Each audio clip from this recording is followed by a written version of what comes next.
Hey. Hi everyone. Thanks, How are thanks, you? Thanks Thanks to the press. Thanks to the press. Thanks everything, right? That's a visit from our Baba. Hi everyone. How are you all Good today? evening and welcome back to Soca TV. Once again, I have to say I am not Mindy Jazz. Yes, we do love her, we do miss her. I know. And this time we should take a time to say happy birthday to Mr. Jesse Taylor. Nice. Minnie Giles could not be here today because she's in Tobago going to his party. Oh. So she'll be back for the next session. For the next session. Yes. Awesome. Good evening again, guys. Welcome back. We have a very exciting show for you guys this evening. It is entitled Judging with the Judges. My God, Sunday. The next generation. Well, Sunday. Sunday was fire. Yes. So today, I hope these judges come with it. I hope so. Because Sunday, the senior judges were really heated up the place. And today we are going to get the junior judges of competitions in Trinidad and Tobago. And before we start, I have to give them a little something. So, audience, imagine this. All the hard work, practices, and preparations you put into your group or company just for the Best Village show or program. Yet when you hit the stage and look up, you see judges, some familiar and some not so familiar. While you're doing your performance on stage, all these things are going through your head. Some questions like, what does she or he knows about folk? What kind of experiences they had? I wonder how they're going to judge my group. Well, in this case, competition judges ought to be experts in their field, and they adjudicate performances during competitions. Today, we have a beautiful panel, a strong panel. Yes, of esteemed junior judges. But we'll find out if they're esteemed. Junior judges. Well, because I feel still. But they judge senior competitions. Oh, and we have to apologize to Mr. Butler's sudden disappearance on Sunday. His phone died, so I know he'll be back because Mr. Butler has a lot of knowledge to give you all because he's been judging for a very long time and his knowledge within the folklore and judging.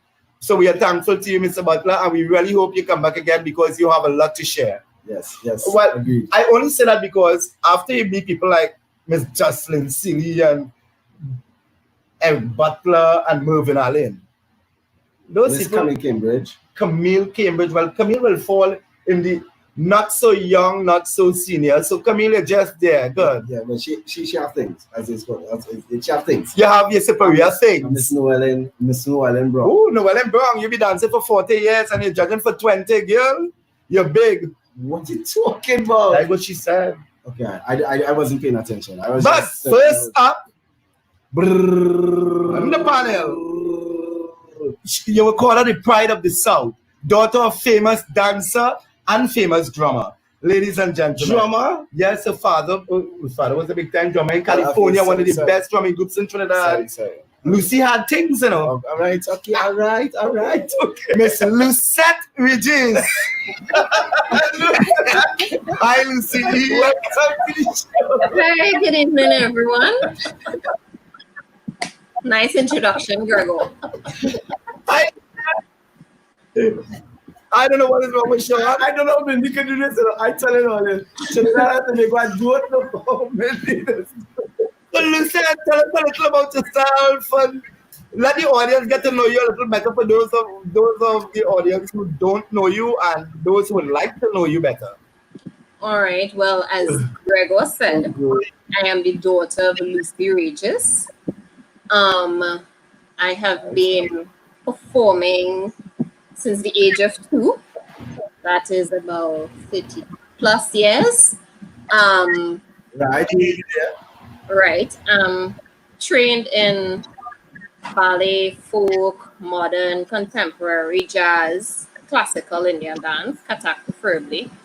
I'm an avid steel band player. I used to do piano, sports, I'm now a teacher. Meteorology was my background. I'm a trained observer. Right. Um, Right. Wink, yeah. wink. Regarding judging, I've been judging just for the past 5 years. So I do consider myself a junior judge. Let's see. All right. And don't forget your Aries as well. Oh, mega berries. Aries rule. Yes. Thank you. Lucette, interesting. Because for junior judge, I think you have done quite a lot. I mean, you've played band. You just, well, you're almost like me. You've done everything. Never start. And You I won have karaoke competitions? say that again. Have you ever won any karaoke competitions? Oh no. Oh, well, I'll be with you to that. Okay. Nice. Really hear a little about you a little bit more and see what you're, if you're competent or you're incompetent. But I know you're competent, but you tell the audience how you're competent. Okay. Because our next guest coming up into the We have Kayel. to announce why we're looking different than thinking. So our day was sponsored by Solo Oasis, cultural ambassador. I talk about the call. Oh my God.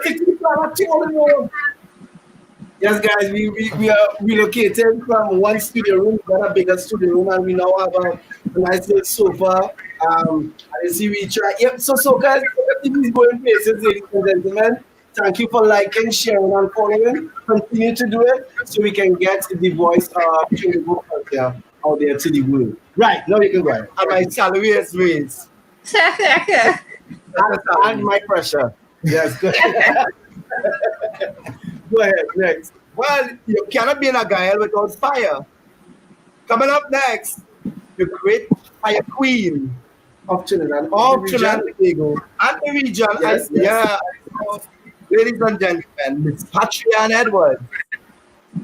Didi Edwards. I was Didi Edwards. How are you? Love the hairstyle. Love it. You're showing I'm skin, fine. man. You're showing skin. Very nice. Yeah. That's it, but I'm covered. So, Patrian, can you let the crowd, the audience know a little about yourself and how you get into this judging? Not too much of it, but let's say a little about your experience and your background. And I at the age of 9, I started with Neptune School of the Art when it was Neptune first school for Neptune itself. And Arlene then with Taylor. yes. And this is Elsa France, who used to Patrick, do you have a headset? Because you're breaking up just a bit. Your audio is breaking up just a bit. Sometimes people speakers on the phone, it's short. That's what is causing problems sometimes. If you have a headset, you could just probably use it. Without fire, please. And do not damage the hairstyle. You took 2 hours Yeah, to do it. we're hearing you, but it's breaking up a bit. let me try. While we are waiting for Patrian to get her act together, like she always does with her fire. Master Mark, welcome. Janine Charles Foray, one of our favorites. Yeah, I think she has been on every show. Every show. Even when I didn't have a show, didn't so top. I don't think she beat Lucy. Fan and contributor. Hi, Lucy. Yes, girl, you're here. You know, this is the next generation. Very nice. Stims Wellington. Okay, good evening, ma'am. Welcome to Soca TV. Nice. Who's next? Oh, what is going on with my sister? Patrian, you okay? It's just judging the judges, no child. So let's pick someone else by the time. No, I want to hear what Patrian has to say. I think we hear. Yes. Oh, better. No, can you tell the Can you audience? hear me better? Yes, Much better. Can you tell the audience a little about yourself? I know there's plenty to say. Yes, as I said, I started. Yes, it's a lot. I started dancing at the age of 9 in primary school, but my foundation has been Neptune School of the Arts. I started dancing off with Elsa Francis. This is Elsa Francis. Winifred Foster was also one of my early teachers. And then I moved on to Terry David. I learned from Arlene Frankel later on in my life. Arlene Taylor. Frankel, yes, Arlene Taylor. And I was also under the tutorage of Philip Sargent, Ursula Nelson Williams, and of course Terry Nice. David. Big names. Nice. I just a teacher girl, but you ain't good. Yes. But I must highlight, but I'm coming there. But I must highlight the people that I've learned from over the years, whether it was in the Marsh Gras productions or any dance productions like Gregor Breedy. I saw when he messaged you to say that. Raymond Ross. Perfect, nice. Nice. Yes, Excellent. Alan Balfour, and I have been doing fundraising since I was 14. Nice. Wow. So I have a lot more accolades. You play pan? But do you play Pardon pan? me? Do you play pan? Richard plays pan. Drums. You play drums? You Blue take Steps. that. Take that. Be careful, because up next here, First name? Yes. your first mail. Radio. There's you. Folk drum. I'm in trouble. Mhm. But they will beg to differ. Ladies and gentlemen, for important best not oil, Mr. Ian Feast. Hi, Ian, brother. What's up? Ian. Hi, good evening, everyone. Good evening, sir. Welcome to Soca TV. Thank you very much. So I guess you need to know a little bit about me. Yes, please. Thank you. Okay. I've been performing since I was very small, actually. Singing first, and then I started to dance after. Which is I started to dance. Are you all hearing? loud and clear, very clear. Somebody's somebody's thing in the background is making a lot of noise. Okay, we are not hearing that, but we're hearing you though. So Go ahead. Okay. Right. Okay. Right. Dance wise, I started to dance with Capital Folk Performers, Who? Friends Creative Theatre, the one that Destiny combined, Idris Chatham combined, under the tutelage of Edmund Collins and Arthur Lewis.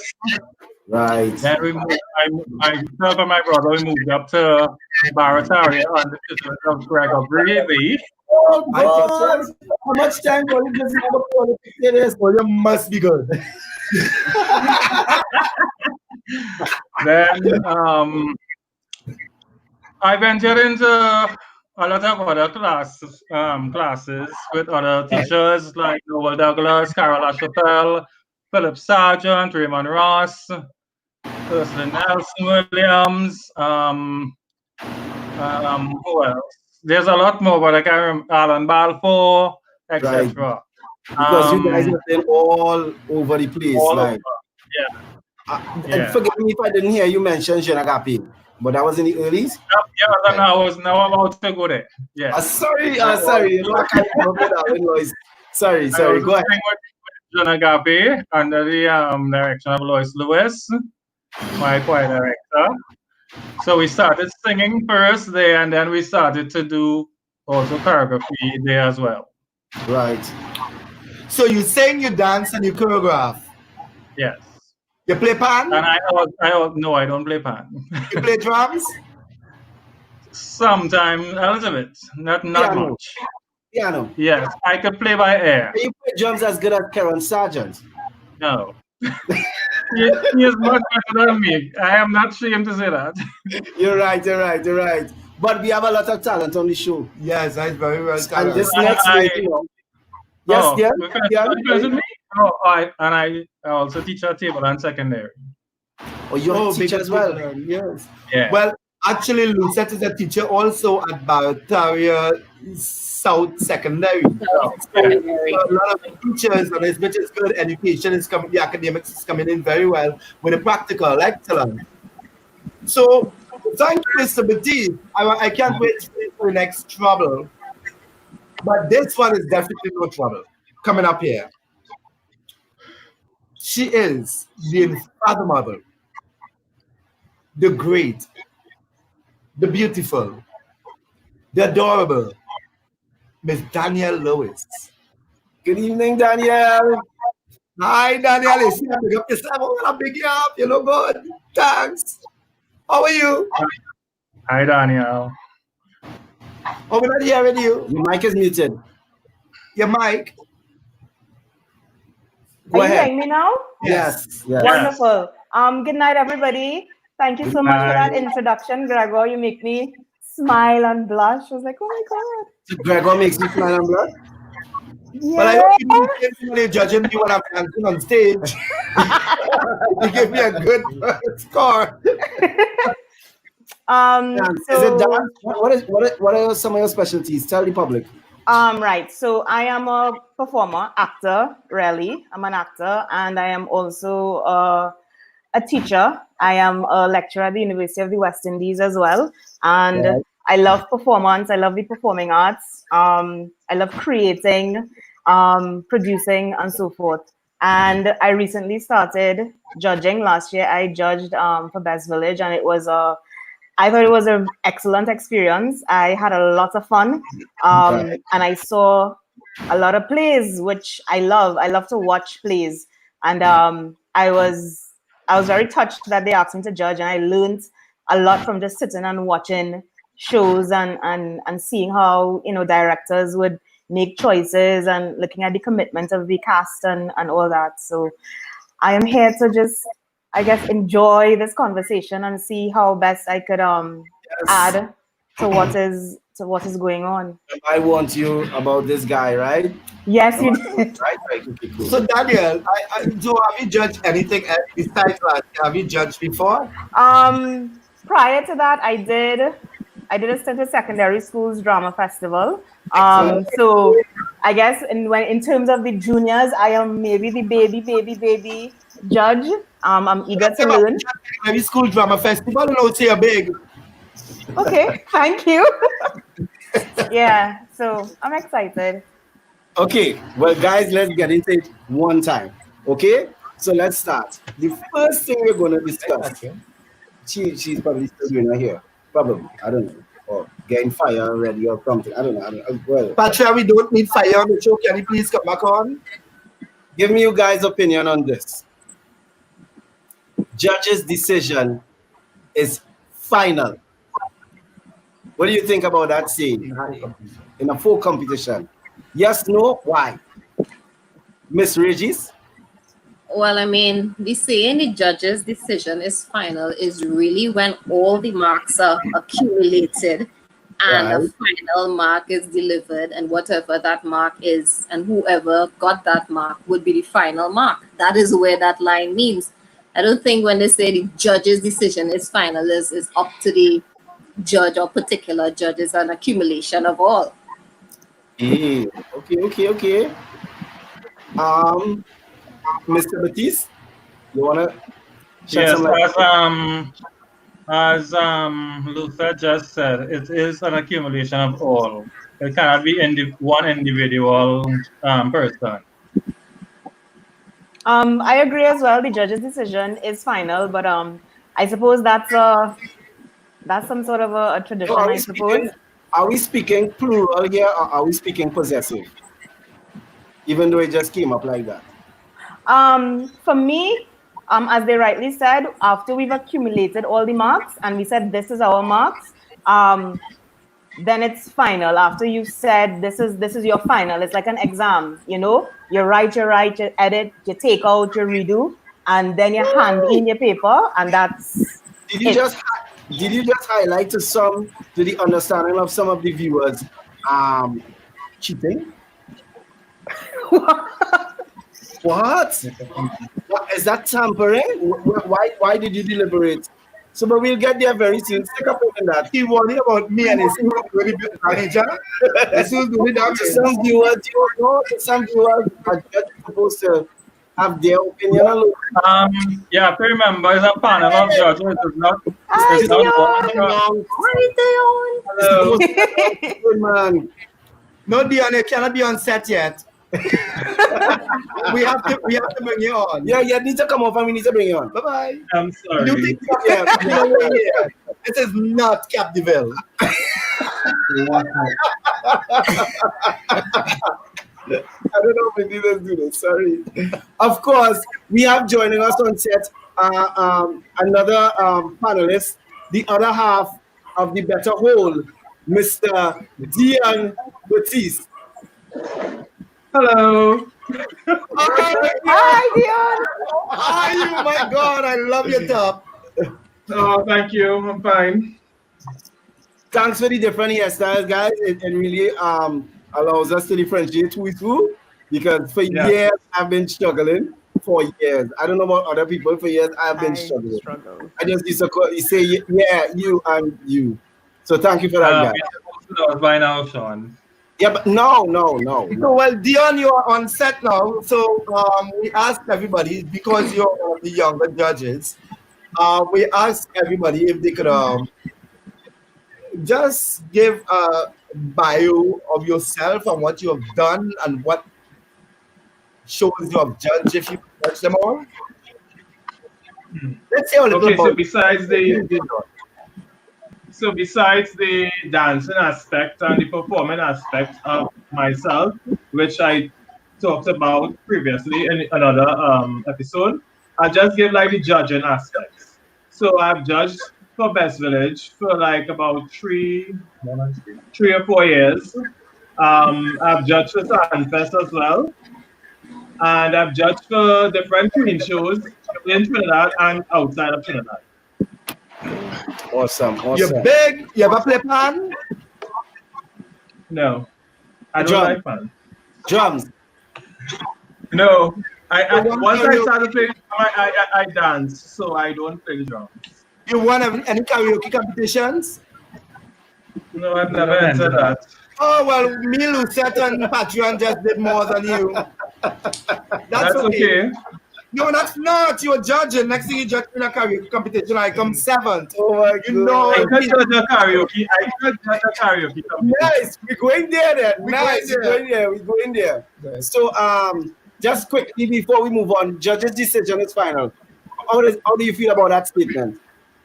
The judge's decision is final. Dion. Yes, I agree with it, and sometimes no, but. Okay, is that getting here? Is madness? Is yes or no? All right, give us why. Yes, give us why no. Okay, so most times, like when you tabulate all the marks, in your heart sometimes, okay, let's say Sean and Gregor is the competitors. That's an easy and win. We know Sean was, and we know Sean was the better performance of the night. All the time.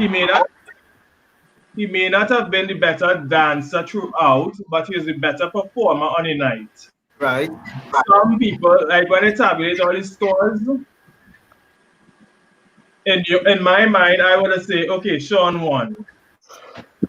Right. In the rest of other people's minds, some might have Sean, some might have Gregor, but when you add up the marks, Gregor come out on top. It's only right. Yes, it's only right, but when you go and you sit down in a quorum and you say, you discuss, you can do that. It have judges, it have panels that could do that. You can discuss yes or no, what and what. Then it's a bit okay, but we have to go with the final decision. The mark says this, let's go with that. In some cases, there are times when something is totally outright wrong, and the marks just put Gregor on top. You understand? Okay, so well, let's just take it a little bit. Let's just play around with this one. How does that happen if everyone is supposed to be quote unquote competent? At that part, so they can see or they can't tell we some people are not competent. Okay, remember everybody's sheet is we not seeing the other person's sheet. Right. So it could happen. I know it could happen, but well, I mean, it depends. I guess it depends on the kind of judging that you're perhaps doing. So like I think look, Derek says here you must confer. So like Right. if it's one of those things where you're one of those judging opportunities where you're able to confer, then you're able to talk it out with your other Yes. judges. But then if it's a situation where they don't want you to look at you, they don't want you to talk, and you Yeah. have to give your paper alone and then they tabulate it, then that's a whole other other story. So, okay, and the first, when I now started to judge in Best Village, when we sit on the panel, they had us close so we could have collaborated. But now they started to separate everybody. So one sit here, one sit here, one sit here. So you can't really get to talk. And as soon as that category is finished, you have to hand up that paper. Yeah. So So you're not really seeing what is going to take place. So, what if, like in gymnastics, what if these scores used to go up right after the performance? Then you wouldn't have chance for that, and then you get the correct winner because Yeah. you had no time to deliberate. So, in competition and having a rubric, do you think that you should use the rubric as your master sheet, meaning that you're all supposed to get some training and how to apply to this, or how everybody must apply the marks or the scores to this rubric together? Yes, we do get training actually. All the judges Yes, get, yes, I don't mean of course. training. We do get the training before we go to do judging. I mean, like putting up a performance, let you all watch it and let you all judge it. Oh, no. That is the kind of training. No. Because, Miss Regis. Miss Regis, I think that the judges should have an opportunity to be able to have that type of workshop environment so that everybody could be on a common page and understand the standards that are expected and the rubric that is given before them. Let's just say you are just given the rubric before. You have one training session on how each category is or what each thing means. But if it is, how do you come on the same page? If it is Gregor, as Gregor said, you don't look at one performance because you are judging a performance in the creative industry. You're judging. So if you do watch the performance and you are able to get on that same page with the rubric provided, everybody will be on that standard and there wouldn't be that disparity with who is on top and who comes below. Okay, so with that understanding, right? Stick up in here. Please allow us to welcome our final panelist for this evening on Suka TV. I would allow her to say a bit about herself and what is it? Oratory? Oretta. No, Oratory? Oratory. Yeah, okay. She would explain it. Welcome, Miss Oretta Allen. Evening, ma'am. Yes, you're laughing at us. Good night, everyone.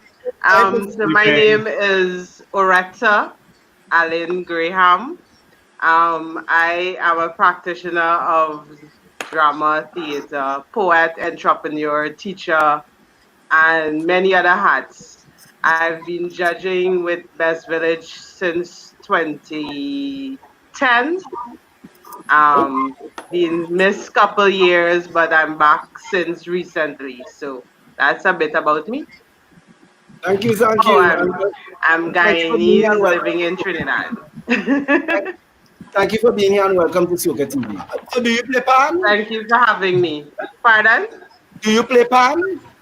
Correct. No, I don't play pan. Do you play drums? No.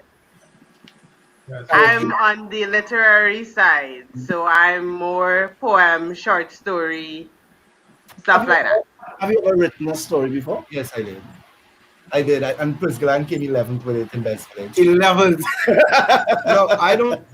My first try to play in Best Village, I came my writing, it came 11th. That's okay, but you're a short story and so forth. So what about spoken word? You ever did spoken word? Yes, I've done spoken word, I've judged spoken word, I've been part of the spoken word movement in Guyana and a bit here in Trinidad. So I've been exposed to all of that. Okay, awesome. Okay, so I'm having a little accent. Is that a double kind of Trini Guyanese? Yes, I'm Guyanese living in Trinidad. Okay. And in support of the arts, I also have a production called Words Come Alive that I do about 3 times or so a year, promoting young artists or young spoken word, along Right. with dance and singers and short story. So I've done it here in Trinidad. I've also done it in Guyana. Oh well, the panelists, the other panel members and the panelists, they are very strong dancers, actors, panelists. They have done every single thing. You have a good choice there afterwards. You meet up with them and give them some more work because I don't Well, think I know all of them. I've give them worked with work. them and studied with them. So Give them work. The rent, Lucette still paying for her car. Oh, Thank you, ma'am. Thank you, ma'am. So let's move on. Because I need to get it in. You just said you know everyone. I think everyone knows everyone where culture is concerned, especially in Trinidad and Tobago, and even sometimes by extension, the regions. How do you deal with group affiliation? This guy would have asked the question, Stevie Jones. We also have to talk about the interesting. intrinsic bias which each human being brings to the adjudication Yeah. exercise. The rubric will always be colored by one's own lens, training, and experience. Oh well, we talked about that was on fire on Sunday with them senior judges. So let's go back to this. How do you feel discussing subjectivity and objectivity where judging is concerned? Mhm. Okay, here we go.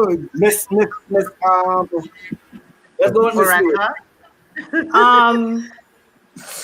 I would say, I mean, as Stevie Jones rightly said, we're all human beings. So there is some kind of, intrinsic bias and subjectivity. But I also think that is also why whoever chooses the judges would have chosen you, because they would be like, oh, well, this person is strong in this particular form, or this person is strong in technical aspects and so forth, or this person is very, empathetic or compassionate. So, if you want to balance a judging panel, I guess you would also choose people, in that way as well. But I think as a judge, you should also be self-aware and know where your biases come in as well, and also know how to, I guess, temper it. And I also think that's where the rubric comes in. Like, the rubric allows you, especially if you're in a tight spot, to figure it out. Especially if you, let's say, have a bias against or bias for, the rubric will allow you and should be able to help you. But I also think that as an individual, as a judge, you need to also remember that you have to be as fair as possible. So whatever your biases are or against and so forth, you have to keep yourself in check. That's Awesome. how I see that. Thank you. Let's see, Miss Oretta. Going along with what Danielle said, it's also very important. The rubric is what keeps us as judges in check. Because as he said, you can look at a piece and you can say, "Ooh, I like this," and you want to go off and give them maybe 10 out of 10. But with the rubric, it helps you to now check and see, maybe look exactly if the person was staying in line with what is lined up for them. For Right. example, with Best Village, when it comes to my experience with poetry, working on a panel with both young and older judges, the older judges tend to remember poetry as long time poem. Right. Yeah. You may With move rhyming about and- on the yeah. stage and stuff like that. Where with spoken word, it's rhythm, it's standing up and commanding the stage and expressing and bringing a thought. So I might look at a spoken word piece and look, wow, that sounds really good. But with the rubric now, I have to check myself and see, have the person stayed within the theme? How much of originality? Where is the literary devices? How many have they used and stuff like that? And that is what will guide me instead of me going off on emotions and saying, oh, that was a really good piece. So the rubric that they have set out for the judges has helped. And even with the older judges, have exposed them to what spoken word is about and how the poetry has changed and stuff like that. But So yes, Correct. yes, yes, go ahead. That is why we have the little training sessions before we go to judge. So we actually go through these rubrics so we know exactly what we're looking for on the night. Okay, but what if you end up with in a specialized judging area and you're not very clear? I passed this question on Sunday because I realized that I being a performer in my earlier days, I still perform, but in my earlier days, I go up on stage and I see judges judging who I know don't have a clue about dance. And it's scary because that's specialized judging. You're still using the rubric. You think that at that point, that's where objectivity and subjectivity will fly in there? Because I know you, if you don't know, you can't judge what you don't know. So then it's whether you like or you don't like, whether I'm handsome or I'm not, whether I'm looking sexy or I'm not. Those are the things that you will have to be based it on. You wouldn't be based it on the actual performance because you don't know about it. Explain that. Mr. Batiste. I agree.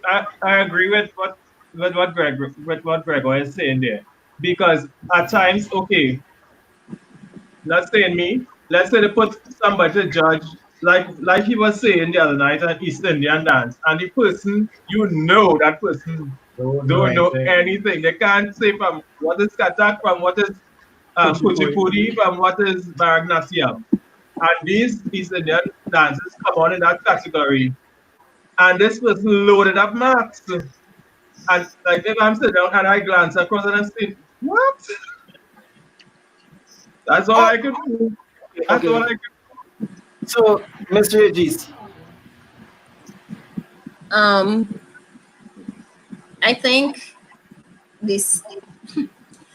I think subjectivity and objectivity regarding judging, it's a combination of both.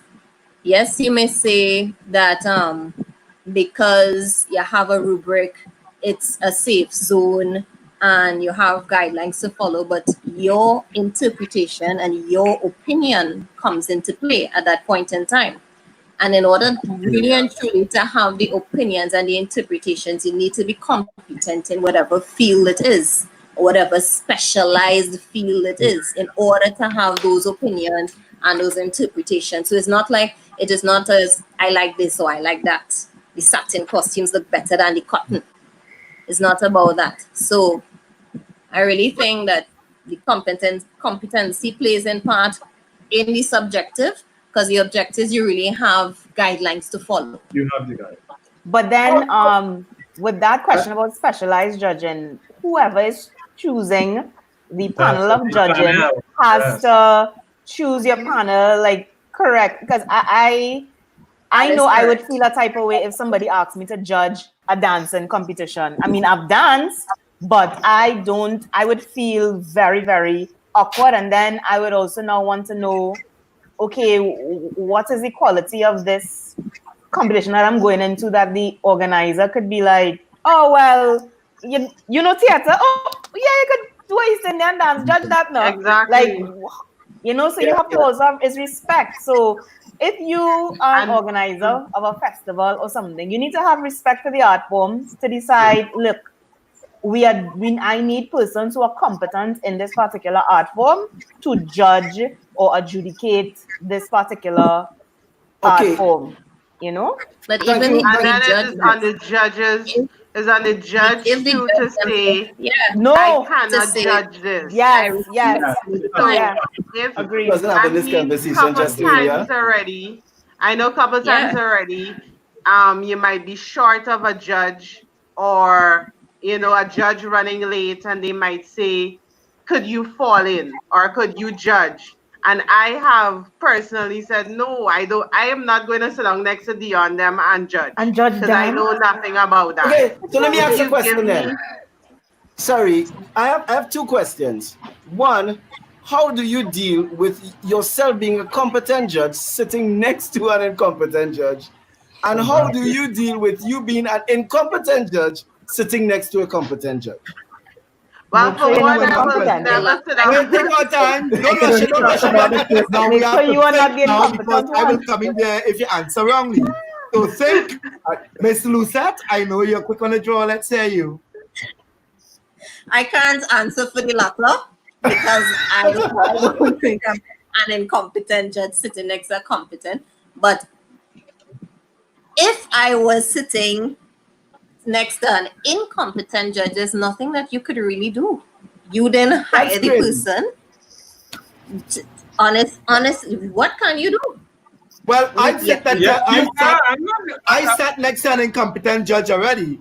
And when I look on his score sheet, he gave the person 99 out of 100. I told him change it. And he said, no, that's my mark. I said, I am the professional dancer here. You are not the professional dancer, and change that. And he changed it. He gave them 96. I was better with that. 99 was hurtful. But I anyway, have had someone ask me what was going on the stage at that point in time, and I did say, "But how come you don't know?" That's Do you really think basically it. I have to ask. Mr. Batiste and Mr. Batiste, do you think Yeah. the respectable thing to do is to actually lean on the more experienced side, knowing that it's just a numbers game rather than your actual opinion? Or is it that judges really think, well, hey, I'm judging dance now, yeah, and they actually go all in and mess the whole thing up? Lean more on the experience. Lean on the experience. Let me tell you something. Right. If that incompetent judge is sitting down next to me, even if they don't ask me what is going on the stage, and I glance across and I see a big mark, and my mark very low, and I am the competent one, I will say, so how come you give this such a high mark? What? Tell me about that. And he Just has to as give me glowing. I don't know. he has to give me some kind of explanation, and then I will say yay or nay. Right. Because I am the one who is more experienced and in that field, and you are not. Understood. Okay, so we learned from like Mr. Butler and Michael Lucian and stuff when we do judging. If you're not really sure or too sure, I should say, you ask a question, or if you want to put a mark, you cannot put 99. Put if it's out of 100, put if you want to go a little above half, put 51. Okay, I would take that. I want you to address this one here first. okay, Miss Janine Charles Farray asked the question. I would also like to learn of the panel's perspective on experience in practice, as opposed to experience in observation. To view may not necessarily be to do or to know. So you all would like to answer that, Miss Patrion. Yes, Miss Didier, I see that welcome back. you have been distancing yourself a lot. So let me hear you. Miss Edwards. Miss Edwards, are you hearing us? Girlfriend, I tell you, pay that bill. Hello. Hello.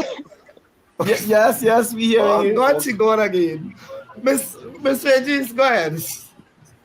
You all had enough time to think, yeah? I think the practical experience is very important. The performance as the judge would have need to experience that performance in order to be able to adjudicate what you see, because it's knowledge. When you are viewing let's just say you're viewing a piece for 20 years and you have never taken part in it, you don't even know how these steps originate, how you need to move your right foot, if your right foot needs to move forward to your left foot, where your weight needs to be, and you don't know any of these things. So how, when you are judging, you're just judging what you see, not what you have embodied or what you know. So it really needs some adjoining there. You need to have that practical experience as in the performance in what you are judging. I feel you went to school with Gregor Brady. You're brilliant. You said brilliant. Thank you, Gregor. I feel he was in my class. Miss Lewis. Could I jump in? As Yeah, sure. Alex said the other night. So, like, if you're judging a theater performance and a broom, a cleansing, and they come and do a calypso dance, and you do a broom dance, you have to know, yeah. Yes. Because you have already performed these things before, so the experience will help you decide. Okay. Miss Lewis, you want to elaborate on this a bit? I agree with everything that everyone just said. For you to really be able to judge, to adjudicate, you should have some kind of practical experience in the particular field. You have to be knowledgeable about it.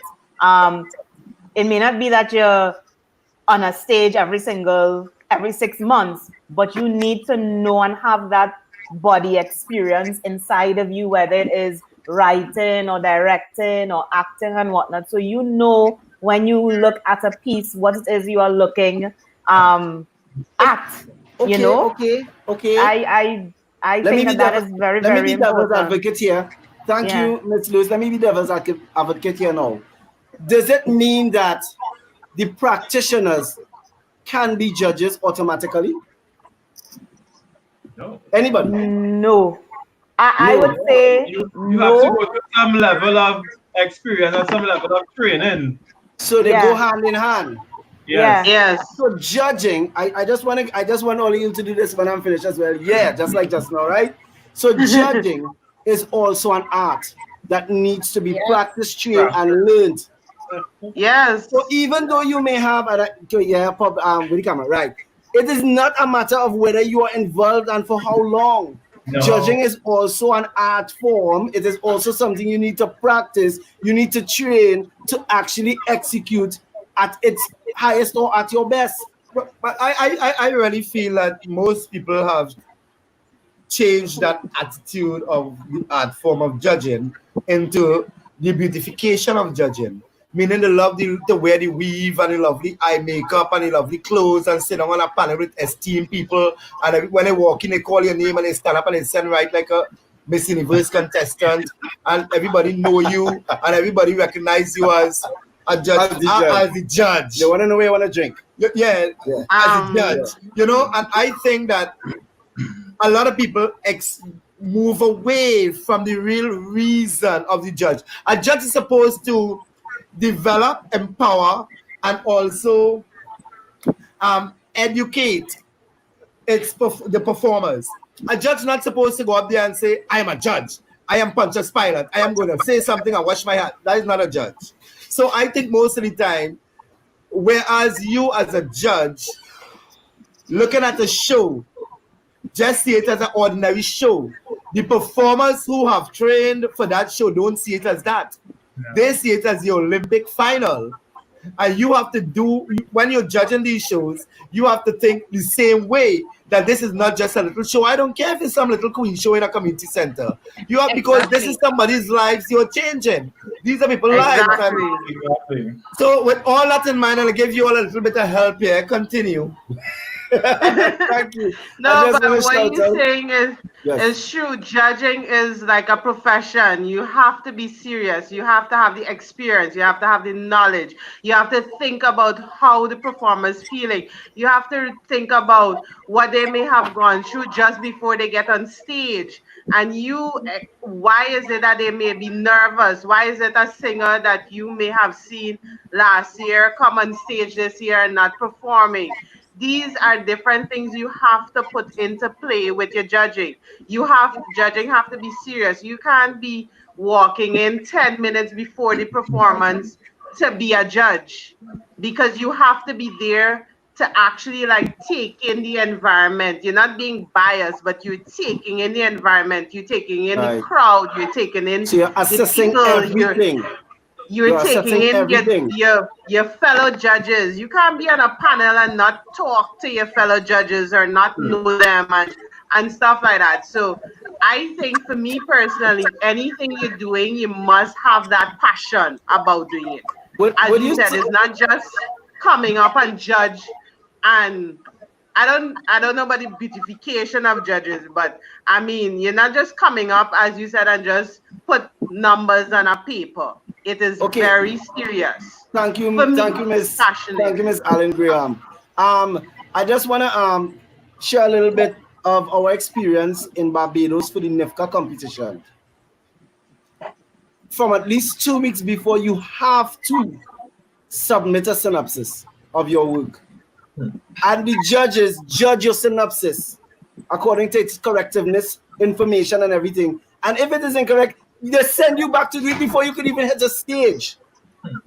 Oh, and in a little twist here now, the preliminaries, the judges judge the choreographer. In the semifinals, they judge the choreographer and the dancers. No costume, slight costume, whatever. But the final, they only judge the performance. They don't judge the choreographer. That as well. Once you reach final, the choreography is done. Right. Your music is great.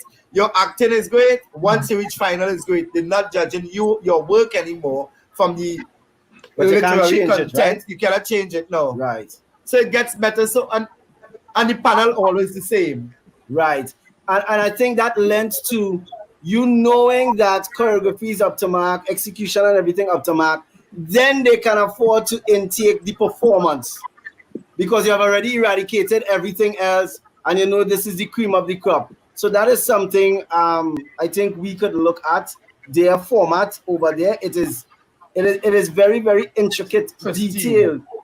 Pristine clear. What competition is that? The NIFCA, NIFCA National company. Independence Festival of Creative Arts, In Barbados.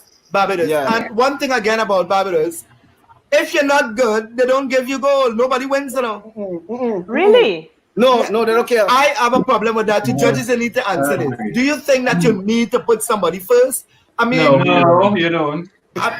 I mean, I have seen traditional dance competition, and people do all kind of different kind of things in that modern and everything else, and you come up with a winner, and I'm sitting there going like, how could you come first? I mean, a black cake is still bad in a sweetbread competition. The best tasting black cake will still be bad in a sweetbread competition, and it will be bad to the worst sweetbread. Yeah. So how do you do that? Why do judges come up with a result? McGregor, that really depends on the competition, because if the competition has placements, then whatever point in time, that's how it goes. But if the competition is like merit or excellence or things like that, then it will be like that, and then nobody has to get that goal. Understood. But it depends on the type of competition and how the competition is. So you and all the judges cannot get together and say, we don't see a winner. Nobody did a Bel-Air. We can't give a winner. No, what she's saying is mathematically it has to have a winner. It depends on how the competition is structured. I can understand that, but how do you guys feel about somebody winning, quote unquote, winning, and what winning does for an individual or a company or group? And you know that that's not winning. what you all were the better of the like choosing the best of all evils. Yeah. How do you guys feel about that as judges? Sometimes I will say you were the best of the crop. You were the best. You were the best out of the lot. That is sometimes that's how it happens. Do you think that do you think that it is your responsibility as cultural practitioners as well to go and say, hey, that was really bad, you know? Yes. Not bad. Not just bad. There's a lot of room for improvement. Yeah. Telling them what could be improved. And I think that is why a couple of times I have asked or before mentioned that after our, Best Village, that they should have a post-mortem whereby as judges, we can sit down and tell the groups what we saw, what what could be improved. And I know sometimes with certain groups, it might not just be the groups, it might be the tutors that train them. So all these things, I have always, I think everyone here have always said we want to have, a post-mortem where we could sit down and discuss these things so that next year it could be better. Okay, guys. Not only having a post-mortem. So, like you see how Sandfest, with Sandfest, you go through the problems or you have comments. Yes. So, in that case where you don't want to spend money to have a post-mortem, write your comments. We have no opportunity to write comments in Best Village. So, that is where it slides there already. Whereas in Sandfest, I could do a bad job and the judge will write that comment and tell me, okay, you need to improve on this costume, and I will go and work on that and come back in the semis or whenever and improve. Okay, guys. Well, he's here. Sorry, Gregor. Mr. Sergeant himself. And he's of the opinion that it have some judges that just judge choreographer and not the group or the choreography. They do this for the choreographer to look incompetent. It is such a sad thing. Do you guys, as not as judges, but people who also practice the art, have you ever experienced this? And this brings me back to the affiliation topic. I wouldn't do it. I judge what I see in front of me. But have you ever experienced it? Can you say that? It. Okay, Yes, Miss Regis. I mean, I think I could assume. I experienced that when. Okay, I like that approach. Yes, I'm using the word assume, right? I felt like that because I really thought Lewis, as a theater practitioner.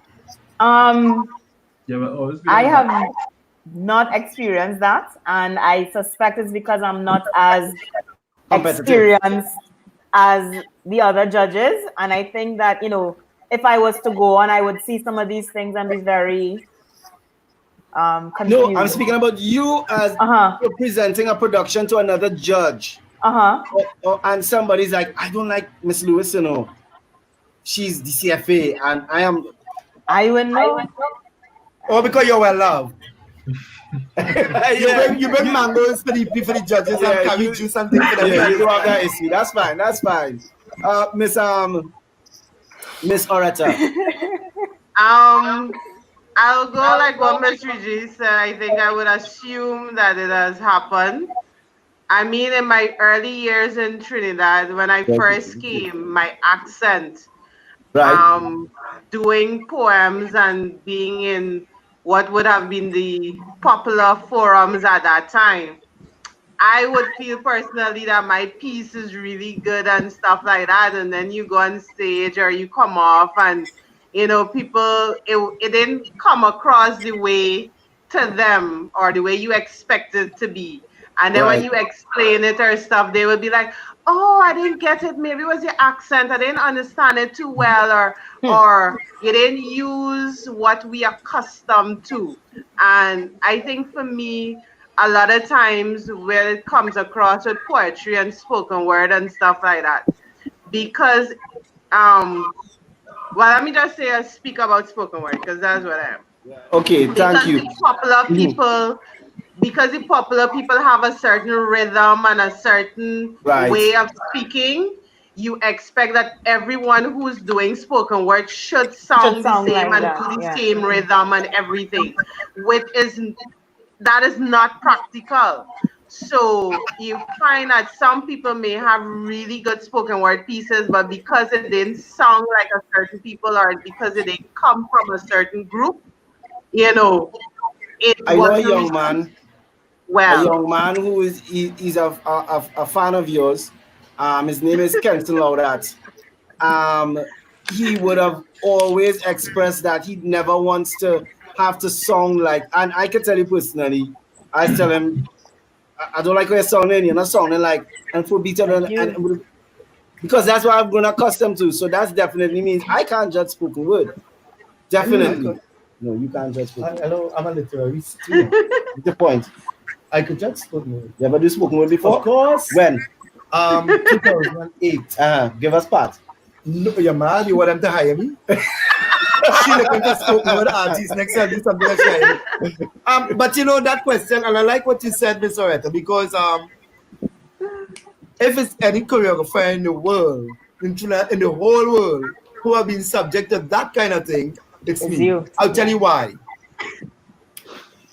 Okay, I get people affiliate you with a group. Okay, you belong to, I will call a beautiful name because I could call names now.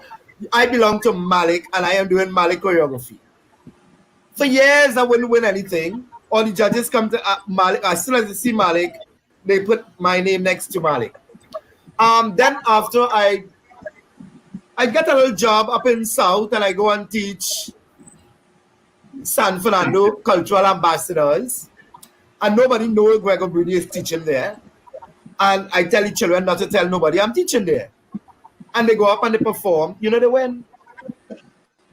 I have an example like that too, Gregor. Huh? I have an example like that too. I just remembered there's a choreographer that was choreographing for someone for years in this competition, and not for nothing the person in getting any grade certificate. And then she choreographed for someone else, and the judge gave that person goal and asked who choreographed this dance. And when the person knew who choreographed the dance, they were in disbelief.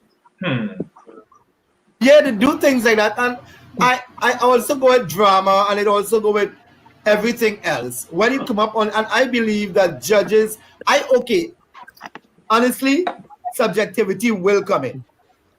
But for God's sake, I'll tell you how. You have a performance, the sun was lovely, holy, a beautiful day. Showtime, 7 o'clock. 6 o'clock, rain decide to fall. You know, as soon as the rain fall, I know I lost. Because if it's one time you get grumpy judges, is when rain falling and they have to come to a show or to judge a show. When it's cold and it's all, they come and I have never won a show with rain falling. I'm just my luck. And every time, I'm telling you, if the weather is bad, if they had a bad traveling experience, if something go wrong, they put all those things inside and not do what they were supposed to do, rubric or no rubric. So, a little on the rubric side. I will go to the dance first. What is the most challenging part of that rubric for you all to put a mark on? Miss Patreon, you're hearing us?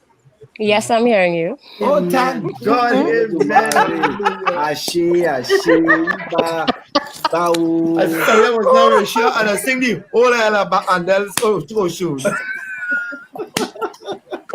All right, Patreon, would you like to answer that first?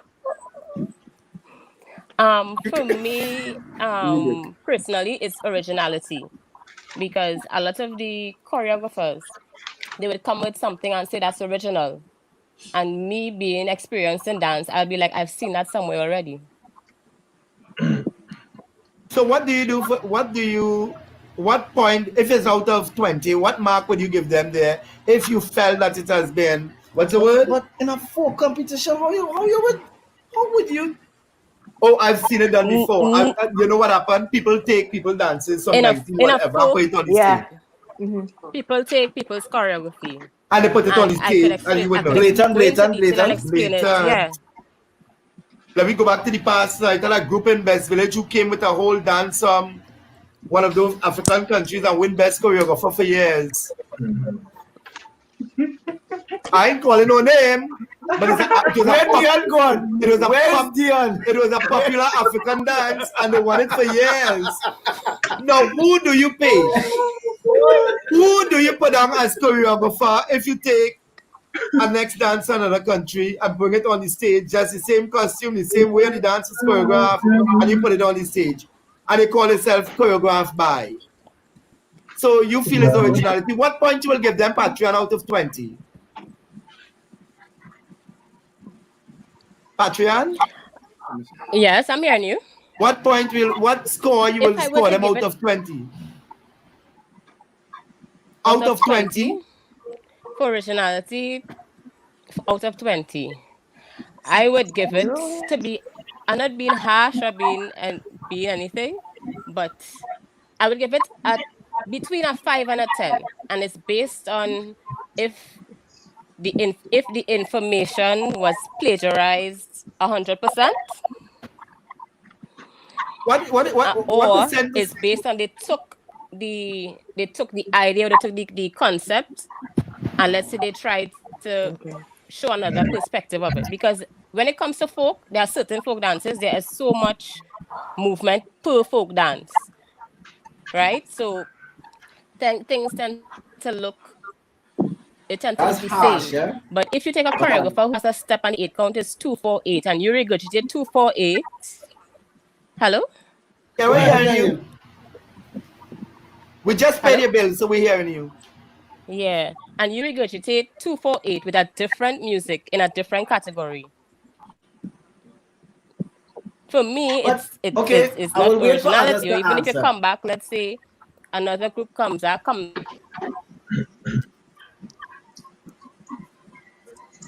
I hear you. You still have some audio problems there, Patria. Sean is just relieved that you still have money owing. So we'll go on. Miss Lewis. Lewis? Well, if there's a point for originality, and I mean, as Patrian said, there's a difference between inspiration and taking something wholesale. It's called plagiarism. Right. If you've taken it wholesale, because if you've taken it wholesale, if it's plagiarized, then you can't get a mark for originality. You have to get 0. But I remember last year, there was a situation with that, because what happened is that's where judges and knowing your art form comes in, because this person was judging and they recognized it was a music part, but they recognized the melody or the intro or something like that, and they recognized it either as they knew that was a song by somebody either in Trinidad or somewhere, and they asked about it, and then they went online and they looked for it and they found it, and then they gave it to the head, and they were like, look, based on the rules and the rubric and whatnot, this is what this song is, this is what they've presented, listen to it, so I can't remember what happened. I don't know if they were disqualified or what, but I distinctly remember that happening last year, and I thought to myself, wow, as a judge, I mean, I was super new, but I don't have the wealth of knowledge of this person in terms of seeing and hearing music and listening and being a connoisseur of culture, whatever. So they picked up on this thing and I didn't pick up on it. I was like, okay, but because they are so attuned and because they are because they listen to music, because they're experienced, but not necessarily experienced in judging, but experienced. Yeah, they take in the art form that they are judging. Right. So they knew the song because they love music and they listen to all kinds of music. So when this group, I guess, probably thought they could chuck in something because, hey, who does listen to this artist? This judge listened to this artist and was like, well, this is not original. So I guess that's how you can eradicate that problem if we approach things the way they do it in Barbados, where you have to submit what you are going to do 2 weeks before. Way before. So the judges can afford to do a little bit more investigation on what you are. Yeah. Yes? That's definitely. that's good. But then again, that's a whole other cultural something, because I don't know anybody, especially let's say maybe Best Village, who is ready 2 weeks before to be able to show something. We go down to the wire in Trinidad, and that's a cultural thing. We going down 2 days before, we correcting, we redoing, we adding, exactly. So whatever we show 2 weeks before, on the day, it's something different. No, but not a show, you know. It's just it's not a show. It's just a synopsis. Oh, okay. I think. Sorry, yes, go ahead. No, I think there's or should be a rule in Best Village, especially for short stories, that short stories should be submitted before.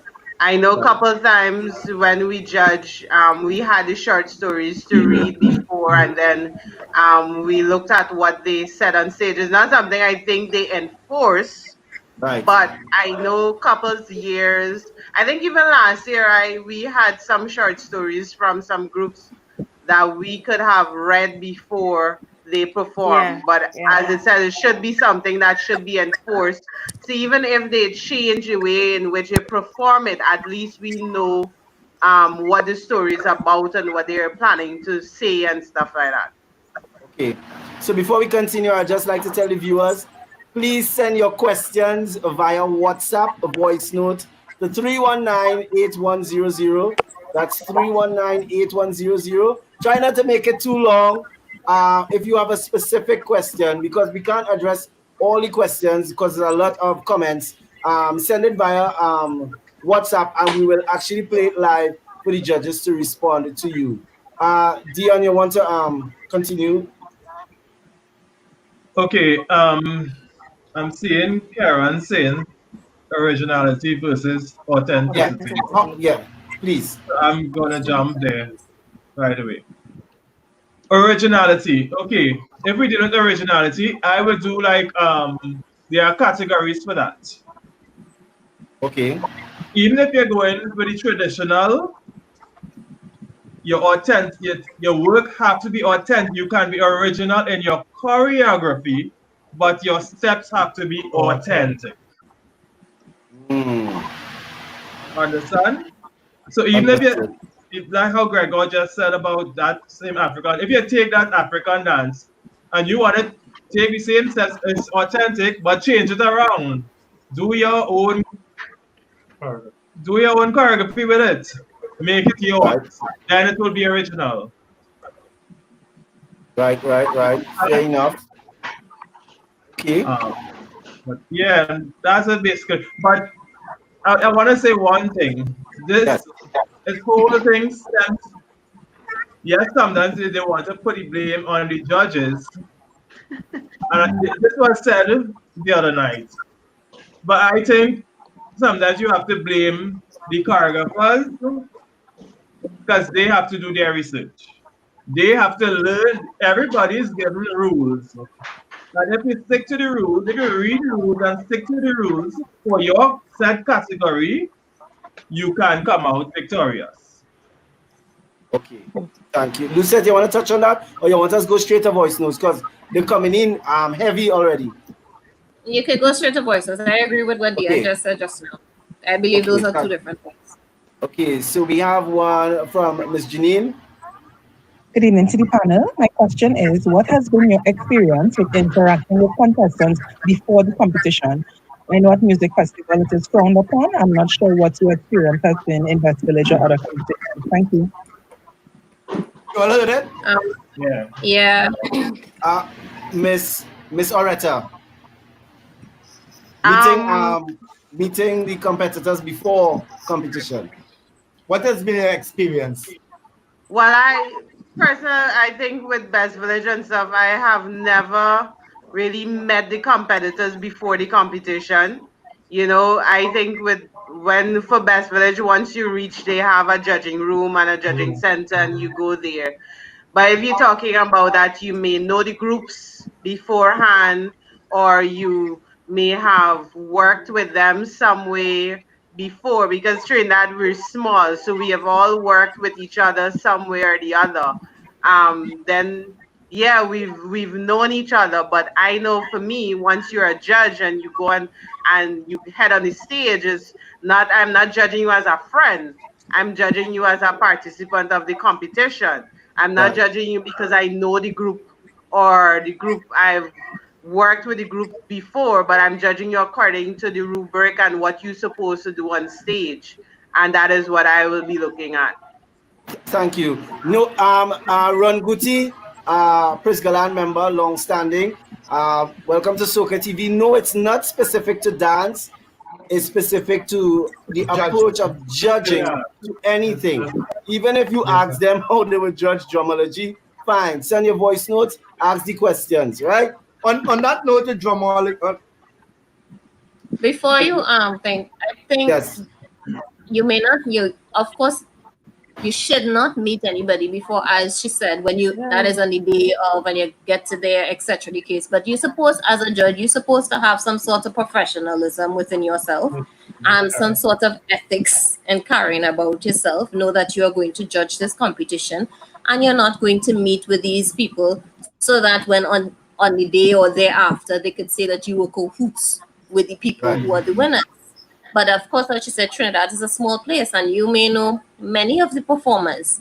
But when it comes time to judging, you have to put that out of your mind. You have to judge what you see and judge what the performance that is in front of you. Okay, thank you. Yes, Dion. I agree with the before, but sometimes we judge and people come to you after. That I would get some leeway with. In telling them how to improve, giving them comments, or giving them pointers to improve. Not to discuss the result. Yeah. No. But if you're telling me how to improve, I think I lost. Because I would be mad if somebody telling me how to improve before I hear the result. No, even some form of improvement. After the result, even if you are on top, you still need to have some sort of improvement to make. Everybody have to improve. Well, I'm a perfectionist. I would need that, but that's okay. We all strive. I understand. Next voice, though, people. This is from Ifeanyi Strong, Christian Strong, someone know him as. What role does NDA or Trinidad Theatre Workshop and all these established places can or should play in terms of acquiring judges or competent judges or creating or making competent judges? Oh, excellent question. What role does Lewis? I mean, I guess workshopping as well. Having workshops for persons who are interested in judging and so forth. But also looking at maybe best practices in terms of judging.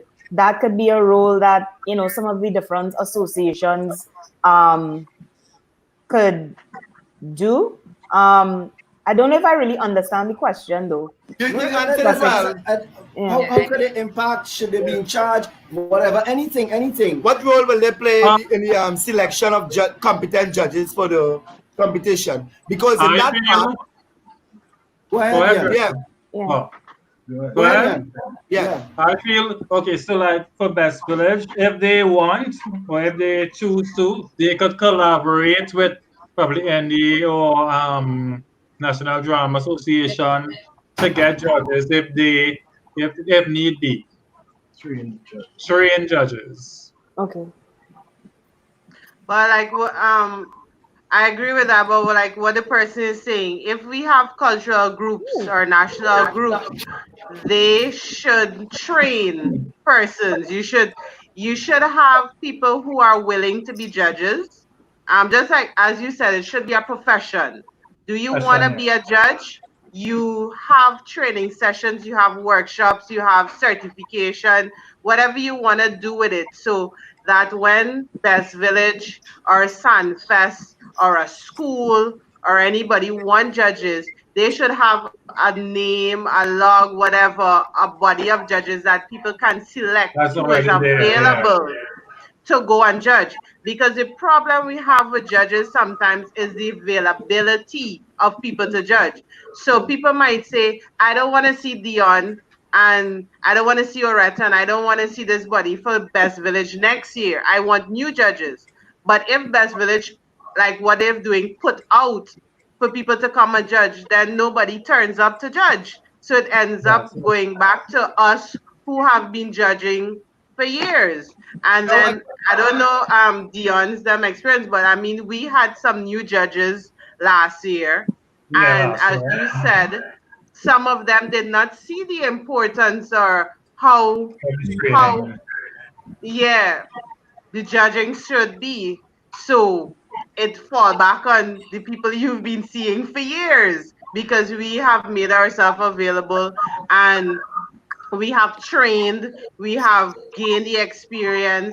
So I know, as I said, I've worked with some of these people. So what we were doing 5 years ago, you will never see us doing it again. You never see me performing the same way. You never see Dion them dancing the same way. So they have improved.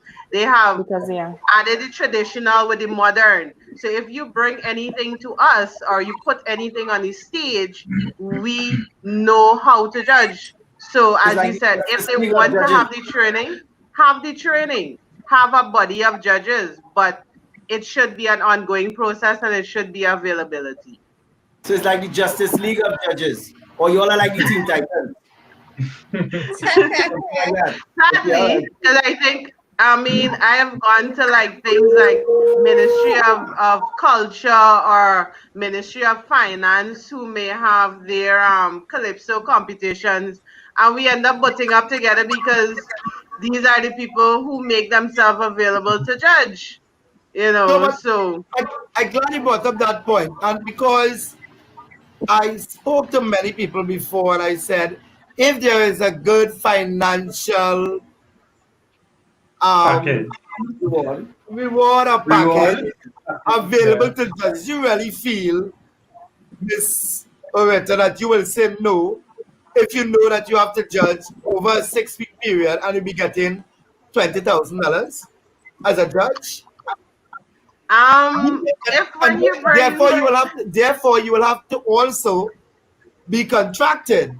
So you cannot call and say you cannot miss it because you have interfered with the contract. So I feel if you put a good financial, it's called respect. If you respect the people, they will come. Because I know a lot of people who want to judge, but they say, oh, Best Village. But then you have to remember to, okay, for me, if it's that I'm working as a judge now and I'm getting $500 for the 6 weeks period, but I'm doing a good job, and this is a business or a institution or a competition that needs improvement. We know the funding. It's not like if we don't know what these ministries are plagued with, then if you are passionate about keeping your art form and keeping your tradition going, then you are going to judge because you want it to continue. You're not going to hold it at ransom. If I don't get this, then I am not going to judge. But if the package improves, Miss, go ahead. As much as it's a passion, shouldn't be everything, because you consider yourself as a professional, and therefore you should be treated as such. Man, you're there you're judging in Best Village from 9 o'clock in the morning till 6, 7 o'clock in the night. You are still there as a judge. Which passion is not everything. This is a very good 2 questions. I know Gregor has one as well, but I would pull this one in one time as you guys got there. How dangerous is fatigue? As a judge, from you start in the morning, and how does it affect your adjudication process? because of that human element called fatigue? Does it really play a part, or do you have to really focus? How do you guys go around that? That's why they have the panels on a rotating basis. What do you mean by panel rotating? You mean by different genres of categories? Yes, categories. But you also, I think, but that's where you also, as a judge, the same professionalism that everyone was talking about. If you know you on Saturday you're judging and it's from 9 till, you should not be on the avenue Friday night. You go home, you have a good night's sleep, you get up, you have a good breakfast, you mentally prepare yourself because you know that today is going to be very long. You know, even if, you know, the panels are rotating and all that, you're still going to get tired. So that's where, I mean, the organizers, they are aware of that, so they make arrangements. But also you as the individual, you have to be very professional about it. And you have to come there prepared, mentally prepared to work for the entire day, you know? And that preparedness starts from the day before as well. I guess that is if they know. If they do not know, if they don't know that it's an entire day, because you're not given a time frame, you're not given a time limit or what day or etc. I still feel. I mean, for Best Village, we know. I mean, the amount of years I judge with Best Village, we have already prepared our mind that Best Village is holding. Even if now lately, I would put that for the last 2 years, they try that. Okay, literature, you come for 1 o'clock, while dance come early, and you might reach there. But sometimes it's not even the organizer's fault, it's the groups. Sometimes we reach there early in the morning and the groups are not there. So if I reach for 9 o'clock, if they tell me come for 10 and I reach there 9, and by 10, half the group's not there, then it's not the organizer's fault.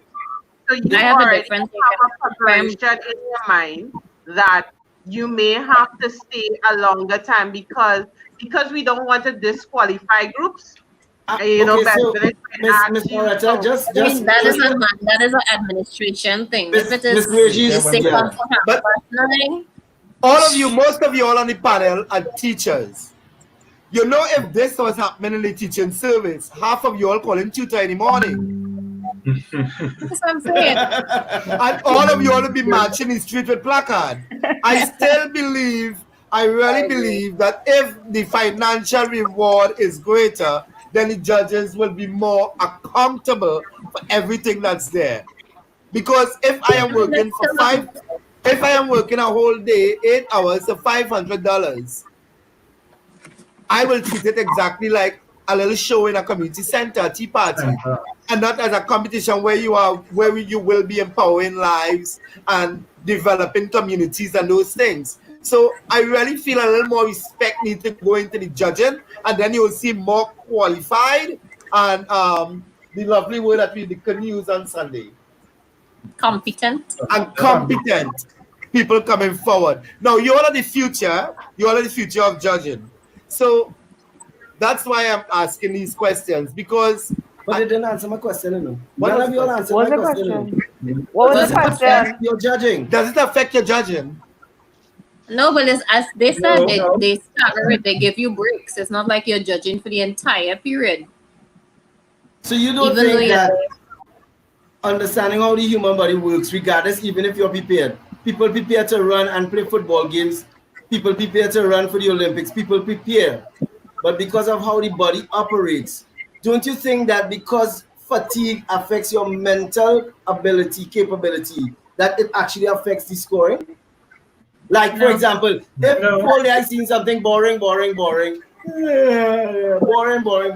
and then something come and hit me, bam, and jolt me. You don't think it will actually jolt you? No. Always okay. So you have to take judging like a heartbeat. Heartbeat don't go do, that means you're dead. Okay, it goes up and down. Yeah, always goes up and down. So all right, Pa. Let's take it.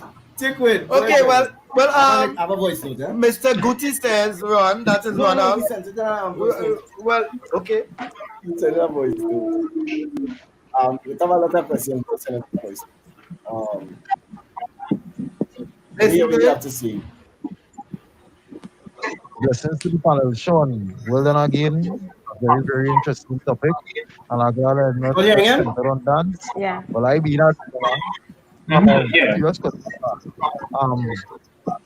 Personally and formally, I have been paying here, quote unquote, great dancers and great other musicians, not basically tied into drumming, have been placed in panels to judge drumology. And I think it has played a part in some of my personal, qualms in the past, being judged, being a performer in drumology. I want to know why aren't more drumming aficionados placed on a judging panel for drumology? Because, pardon my French, but dancers should not be in charge of having a drumology category. Also, in terms of our American creativity, I find, Best Village doesn't pay much homage to that area, if that is what I'm looking to see. Well, I guess, I can answer that, Ron. I'll answer it on my behalf as a choreographer dancer. Initiative. I believe find that, it gets a choreographer. He's still going. We still hear the audio. So is that I believe a choreographer could judge, a dance choreographer could judge drumology, because in order to do folk dances, to choreograph folk dances, you're supposed to know the drum that goes with it, the accompaniment. But however, that is if that choreographer is competent. In the first place. Okay. Yeah. So allow me, dancers, please to step in here. No. Hell no. Hell no. No way. Because of the intricacies as a drummer, it's not just drumming. It is also music. It is also arrangement. And yes, I know you guys are singers. I know you guys are. But it's just like, it's Sean judge a dance competition? Probably. But no. But exactly. That's what I'm saying. And this is what happens with the drumology competitions. All the time. The intricacies of a drummer and drummer is never actually adhered to, or even, I'm telling you, it is a mess. Because it ends up coming down to entertainment and preference. Because just like what you guys keep saying, you do not know the art. You are familiar with the art. You do not know the art. And it's the same thing goes across the board. I heard Mr. Butler say he could judge a choir. I was like, not because you could hear a bad note means you could judge a choir, because you may not be able to define what is a deliberate minor from a major according to the melody. Every time I pass, you look at me, and you do something different to set the mood. It would sound off. But from a musical perspective, it was actually quite brilliant. Yeah. So no, dancers cannot judge a drumology. No, but I have a question. One is talking dancers, but I think a proficient choreographer to judge drumology. No. Well, I agree with Gregory. I have won best choreographer 11 times in Best Village, and I've known every rhythm, and most of the time I have to tell the drummers what to play. So my dancing, I have a question. And the drummers still don't know what to play, and I have to mouth it for them. That's the avenue. Whatever you call it. Unfortunately, there's a difference between a dancer knowing the hands, the rhythm, and drumology. Because a drumology is an arrangement, and there would be specific accents and tones and whatever they may put inside there. And you as a dancer, without that information and that knowledge, you may not know what it is, but it sounds good to you. Exactly. But we not really want to sound good to you. And sometimes, just like how there is notation in music, there is notation in drumming. No, but drumology is very truly You have 3 folk rhythms. Folk rhythms. Basically, that's what it is. Now, That was long time. I think that was long time, and I think that drumology has evolved.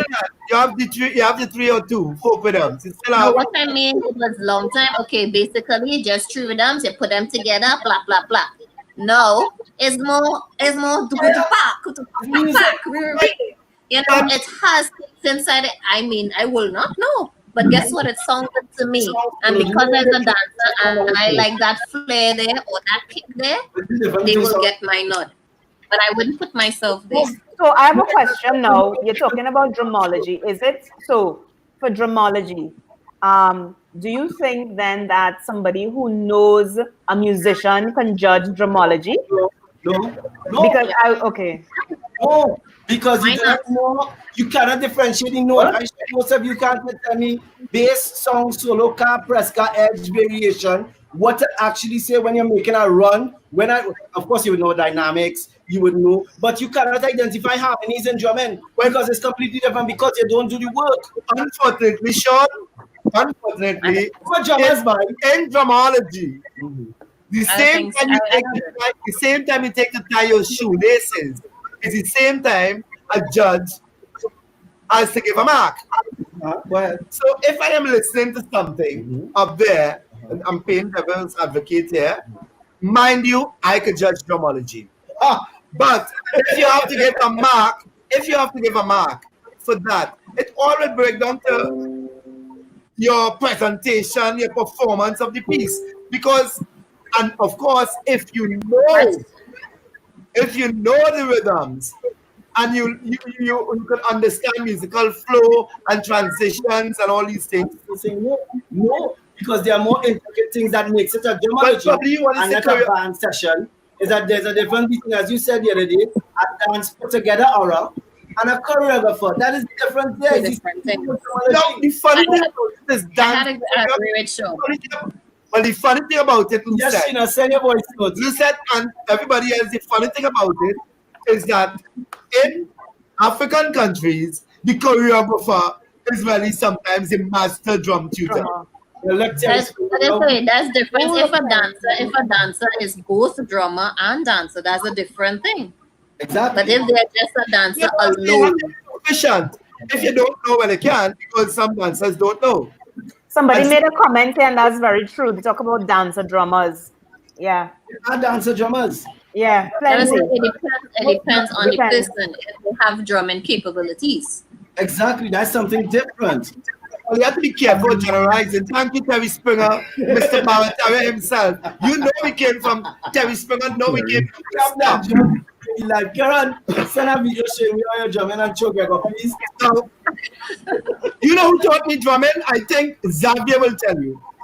Xavier's uncle, Julia Manzano, they all know each other. And he taught Xavier and all that. So they taught me drumming. It's not like I don't know, I didn't play drum because that's not my forte. I also play pan, but that's not my forte. My forte is dance, and I get better in dance, and I elevate it. But if I'd stay in drumming, Tempest, you already yet if I had stayed in drumming because I have style. But I know if you have stayed in dance, Tempest, you still want to get some licks. Go ahead, Sean. Thank you. Okay.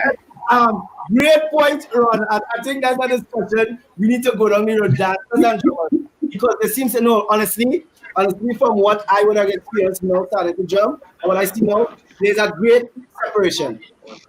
There's no more harmony between dancing and drumming. Exactly. It's just, everybody wants to be the star. Like, I don't understand it, but that's another topic for another day. They want the drum solo. We can pick up Prisgalan. They want to be the djembist. Because when I was in Prisgalan, I used to come tonight and me and the drummers used to have a good harmony. So anytime you watch the dancing, you see a nice synchronicity in that, but it's because the drummers had a good harmony with the dance tutor. And they were young then. So I was very shocked that the young people could have done that. Who was the drumming tutor? John. But I used to tell him what to play. He used to play his own thing anyways. I didn't mind because he used to follow. But come on this show. This one is live. I see we have back Patrian here. Patrian, are you Hi. Yes, I heard the entire conversation, but I think what is missing and in this younger generation is that a lot of the dancers and drummers do not communicate with each other. Because for me, when I started off as a dancer, that's something that Miss Elsa always say: feed off of the drummers. Yeah. Try to understand the basics of the rhythm. Try to understand the highs and lows in the rhythm. And a lot of I would say the younger generation, they don't understand that, or they lack that understanding, that foundation. Okay, great. I am a creative through my experiences, but see, let's hear what Miss Lucy have to say. Hold on, I am a creative. Through my experiences, would say that I am equipped to adjudicate dance, music, drumming, playwriting, direction. Ludwig Rollo Foster was my teacher. And he realized early on there was no hope of playing the actual rhythm on the drum, but my mouth was #drum. And that is possible. Listen to me very carefully. If you are wrong the element, you can still learn it, but not because you're beholding or you're part of, or you sometimes go or you are choreographer and you need a drummer. That's something completely different. There's this guy who plays drums. I'm not sure which group he's from, but his part of his hand is missing, and then he has the other hand, and he was in the Emancipation Tour the other day. That's from Frontline. He's a really good drummer. He's a really good drummer, and he has his own style of drumming through his circumstance and situation. So you still have to be at least somewhat practical, whether it's via observation thoroughly or even playing, but you can't just be a bystander and say you can judge. No, I totally disagree. Well, the only difference with some dancers is some are multifaceted and some drummers are not. So I wouldn't expect some drummers to judge dance, but I could expect some dancers to judge drumming, music, directing, everything, spoke word, because dancers are multifaceted. I'm not saying no. But thank God we are dancers and we are intelligent dancers, just know how to hit it out. So we can parents only learn drumming. Let's get up. He's a big fan, man. Could I say something? Yes, Dion. Could I say something? Sure, so Dion. I have never judged dramology, but I know I could judge it because of the intricacies of the even being in general, the choral direction, choral, all those different choral things. Not even in general, but different classical as well as folk. So all those intricacies of the different rhythms and stuff, we are very good at judging those. So then, Dion, let me ask you this, right? A pirouette. Everyone here, right? There are attempted pirouettes, and then there are executed pirouettes. Understood. If you are not trained under a school, if you are not trained, all to you will be the same. Yes? No. If you are not trained, I'm saying, I hear what you're saying. If you are not trained, it will like a drummer for me who never focus on pirouette. Okay. So you understood. And I think you mean the execution happen. You do not understand the intricacies of drumming. No, it's a drummer. Vibes. I was in that like so when they actually go and do something. So it have levels where you can actually separate the sheep from the goat if you are actually a drummer, and that's all I'm saying. Of course, you can probably do better than most drummers, because I'm telling you, there are drummers who cannot judge drummology at all. So, and not because you're practicing, means that you can assess the difference. Yeah. So Sean, what would you do if so they sent let's say best let's send out the application for tutors, judges for drummers, right? And nobody shows up. What would you do? Nobody shows up. Decline. No judges. Nobody applies. Again, it goes back. If the prize, if the money, the financial reward is lovely enough, they will take it as a job. But you cannot tell a drummer $200 to sit down and judge. They don't catch it. They don't will catch the tail because they don't know how to judge. Those drummers, I think, don't know how to judge drumology, because most of them can't even play drumology or create a drumology. That's an unfortunate fact, but we'll get to that when we reach in drumming. I come in for the drummers. Yes, don't worry, drummers. We are with you. I come in on the show. You see what other people is? I send in the link for myself, and I'm going in the other studio room, and I want Gregor ask me, what play me play? Some dancers can be choreographers, right? And some dancers could judge dance. Right. But have some drummers who get drumology. The drumming scene start teaching dance. And they don't put up themselves. They will always play in chorus line. It's true. It's not like that. Just what Well, we'll come to that machine, or Richard. I think you're not one of them. Technology. Points. What about it? Transparency. Transparency. One time, just like Olympics. What do you guys think? No. No. You should. What's the question? For me, if you're saying as soon as you see you put on a mark one time, for me and for my personality and how I function, no way. I have to sit down and then I have like notes and then that's me. I guess. What is your opinion? Wait. This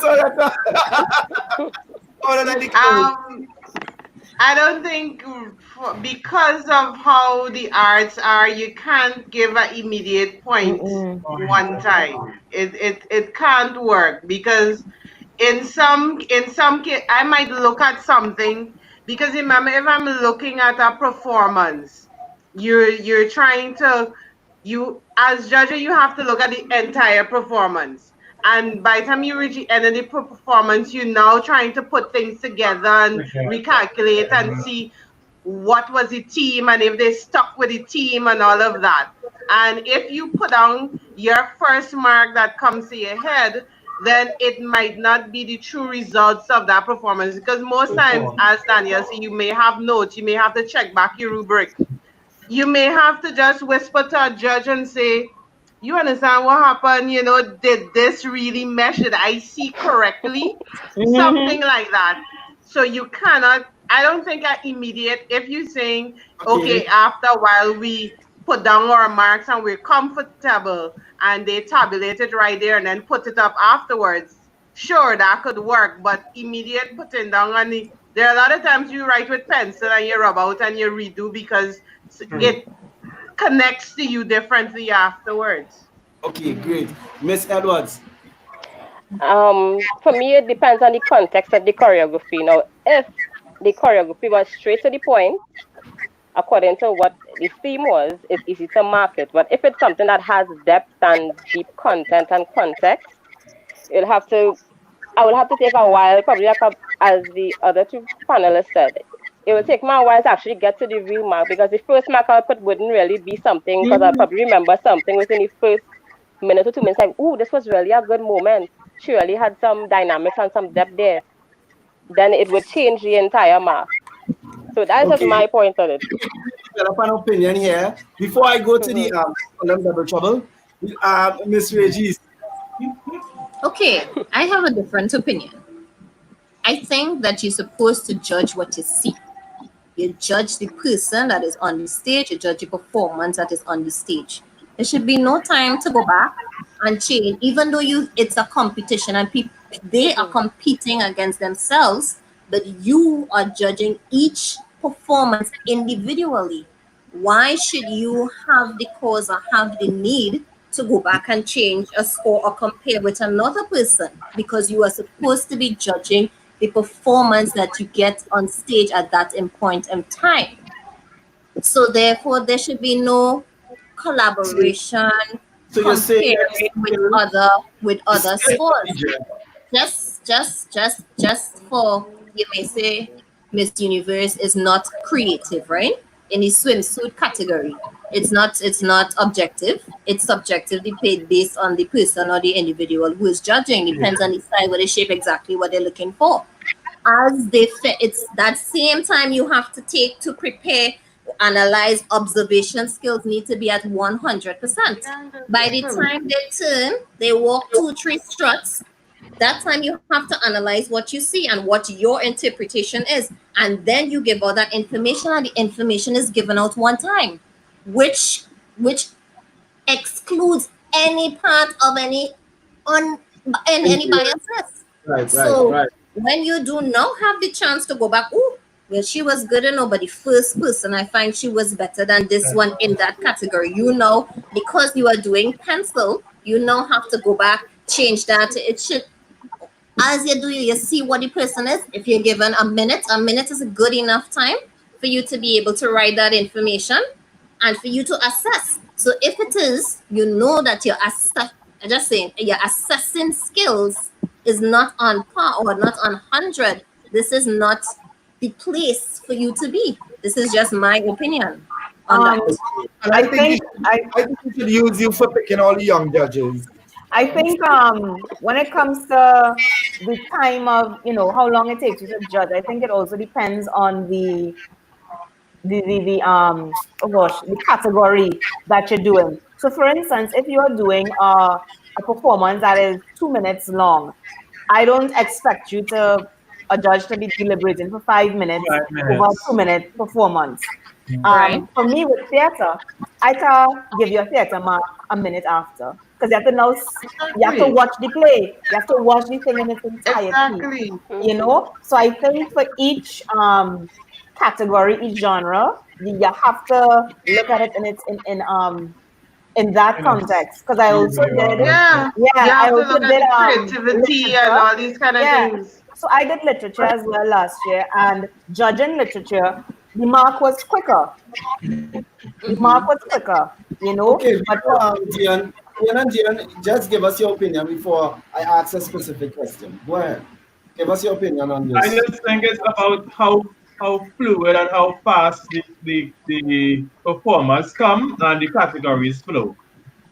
So I can put up my mark one time. It doesn't matter, but I'm not everybody else. So what about benchmarks? If your benchmark for the best thing you have seen will be 85. Okay, let's say it's 85 and you give that benchmark.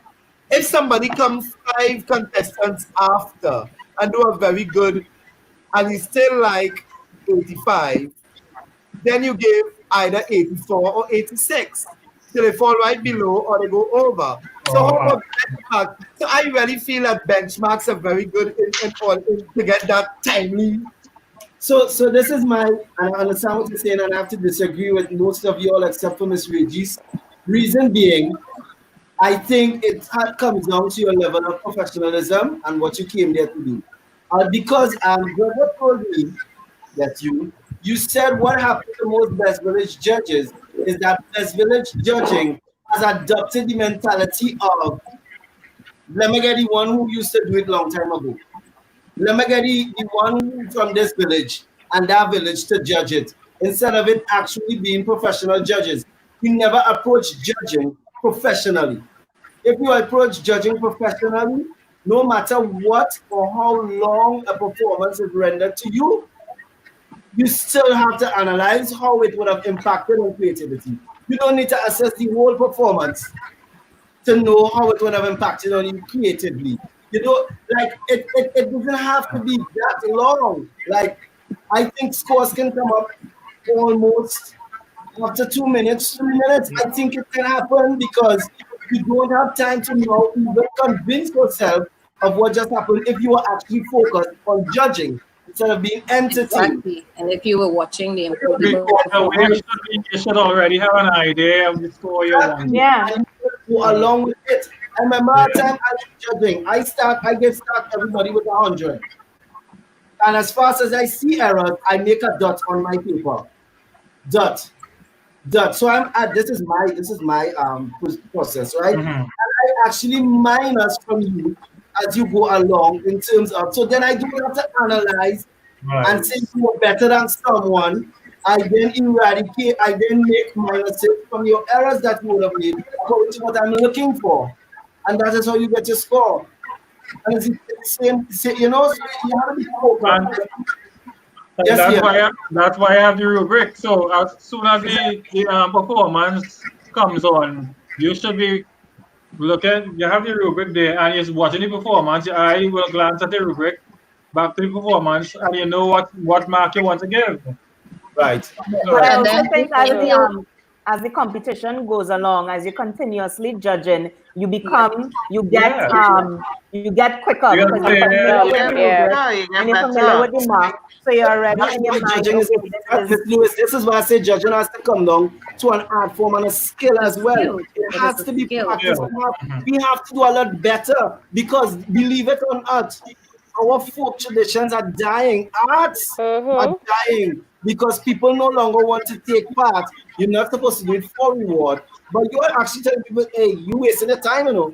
And that's because of a judge's incompetence to actually be I disagree with that, Sean. No, Yeah, Sean,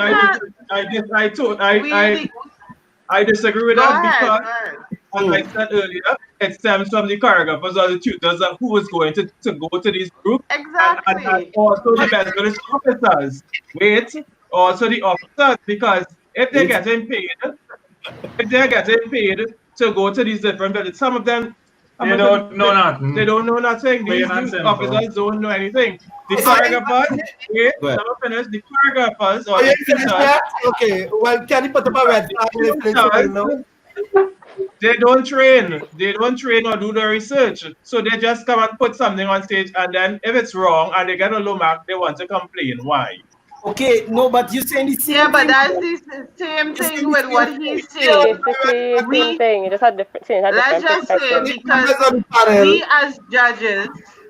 we as judges judge the final product. We are not the ones who are out there training the performers. What you give to us or what you show us is what we're judging. So if you're saying that the art form is dying because the judges, that is not true. If you bring to me or you keep bringing to me proper story, for example, for a short story, I remember a year when I was judging with Village Chat. If every year the Village Chat keep improving and you keep going, then everybody will want to be part of it because we will be judging the correct product. But if you come in Village Chat and you say, okay, at that point in time, you now see groups putting together. Oh, we supposed to have people on stage, an old man, a woman, or you just go on stage and you just taking it nonchalant as thing. We can't give you a high mark because you just come and perform. You have to give us something of excellence so that we could judge you on excellence. Thank you, Miss I Rachel. just wanna let me just add in here. You said that we can't blame the judges, some judges, because it's the tutor's fault, right? But I have seen, in part, because I've been both a practitioner, a competitor, and a judge, so I know the two coins of the side, two sides of the coin. Three sides of the coin. But I have seen groups, persons, individuals have not come and did what's in the criteria. Let's just say the authentic steps of them, and in past, as in years past, they have been the winners. So if I am competing and I have lost and lost and lost for doing the correct thing, why would I come and do the authentic thing?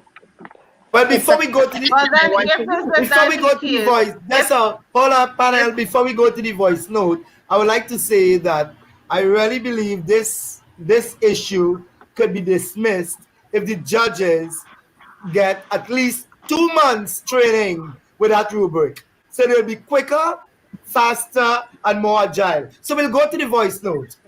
No, but that was the topic we're talking about. The judges guys, tell me if you're hearing it. Pleasant night, everyone. I kind of jump in late on the live, but I kind of get in bits and pieces of it also. So, in my honest opinion, I do think that there are dancers who are very capable of judging dramology. Reason being, and if you really came up within the folk tradition, you are supposed to be an holistic person. You would have to learn dance, you would have to learn drumming, you would have to be a part of the choir, you would have to act, you must know facets of all of these different disciplines. Beside that, I mean, yes, I agree with Sean with the point that there are certain intricacies within the gemology that persons will not know. But then you must have somebody who is unbiased. I believe that if you have a panel of 4 people, 2 persons must be drummers off the bat, specialize in drumming. You should have somebody from dance who is directly who directly works with drumming, and also somebody who is completely outside of the musical world. Because remember, the audience that is looking on, you have persons who are non-musical. And yes, there are things that are intricate, but it comes down to entertainment, crowd response, and all of these things plays a major part, in what it is you're doing, right? And it all depends too. Now, if I have, let's say, the finals competition, you would really want to get most of the panel of judges to be intricate, specialized in drumming. Because, and not just only folk drumming, but different styles of drumming. Because now, the evolution of what we have now with drummers are borrowing from different styles. Yes, they're using the 3 folk rhythms, but they're borrowing from different styles. So you would need now to have persons who are outside of the folk tradition, but who are drummers and percussionists alike, who could sit in and judge. But definitely, other disciplines can judge. It is necessary because you need that outside look. They might see something that the drummers will not see, and it balances out your judging rubric, and it gives a better, well-rounded. Because then too, if you have drummers only, you're subjected to bias sometimes. So you need that outside influence to balance all things. That's just my take. With my drummers, go on, boy. I think I understand it very well, Sheena, because if the drummers come on, all the drummers love Xavier, and and Xavier will win for a very long time. I understand it by essence today. When all the drummers like, Sean, so let me ask you this, right? Anybody would want a drummer judging their dance competition? Any one of you choreographers? If you can depends if they have dance training. Right, but what she's saying is to have outside elements. That's entertainment. That's something different. But I don't agree with that. I know people can judge. Anybody can judge according to their opinion. Everybody have an opinion. It's like a backside. Everybody has one, and some stinks. It doesn't necessarily mean you could apply it. That's the reality. You understand what I'm saying? But if we want the folk to go forward with correctiveness, you have to have people who knows what they're doing. Otherwise, it's just an opinion competition. So I disagree. Because I know none of you all would want me judging a dance competition. Well, Sean, in your case, you just need the muse of the Greek god of drumming to come and judge drumology. Because it's only God I feel could judge drumology for you. No, it's just that we into bad habit. I just want to ask something, Sean. If it's that you have a gemology piece, the person is par on every aspect, but the audience, it's not connecting to the audience. Do you think that person should has covered the element of performance and showcase? Okay, so according to the rubric, the most every time there's only 5 points for impact. It have people in Best Villages walk with Trinidad and part of Tobago to rate for them. And that won them dances before. And I'm telling you, it would have won them competitions before because the judges was doing exactly something like this. They was taking on the impact of the audience, and it had nothing to do with the work that was rendered or the intricacy or the articulation of the work that was rendered. It come like if you're scoring if you're marking a piece of paper in the university and the person use colored markers and they write a pack of rat poem, how you gonna mark them? Like rat poem? Exactly. So coloring something means nothing. It means nothing. And that is what we need to get away from. You rat poem marking. Well, I got a new term now. Well, I got a new term. It's not just rubric. Not just rubric. Rubric. Rat poem now. Rat poem is when they have a rubric and they don't know how to judge or how to use it. Remember that. So anybody who judge badly, they're calling it rat poem because they didn't use the rubric. Guys, we really need to get it together. The reality is we need to stop being so passive with our culture and where our culture is supposed to go, because it has ruined a lot of careers and a lot of dreams. That just this judging issue has ruined a lot of careers and a lot of dreams because we were irresponsible and we did not want to say culture lives matters. We need to start to go there. Culture lives matter. Culture lives matter. That's the reality. Well, unfortunately, for some of the viewing audience here just now, some of them still saying that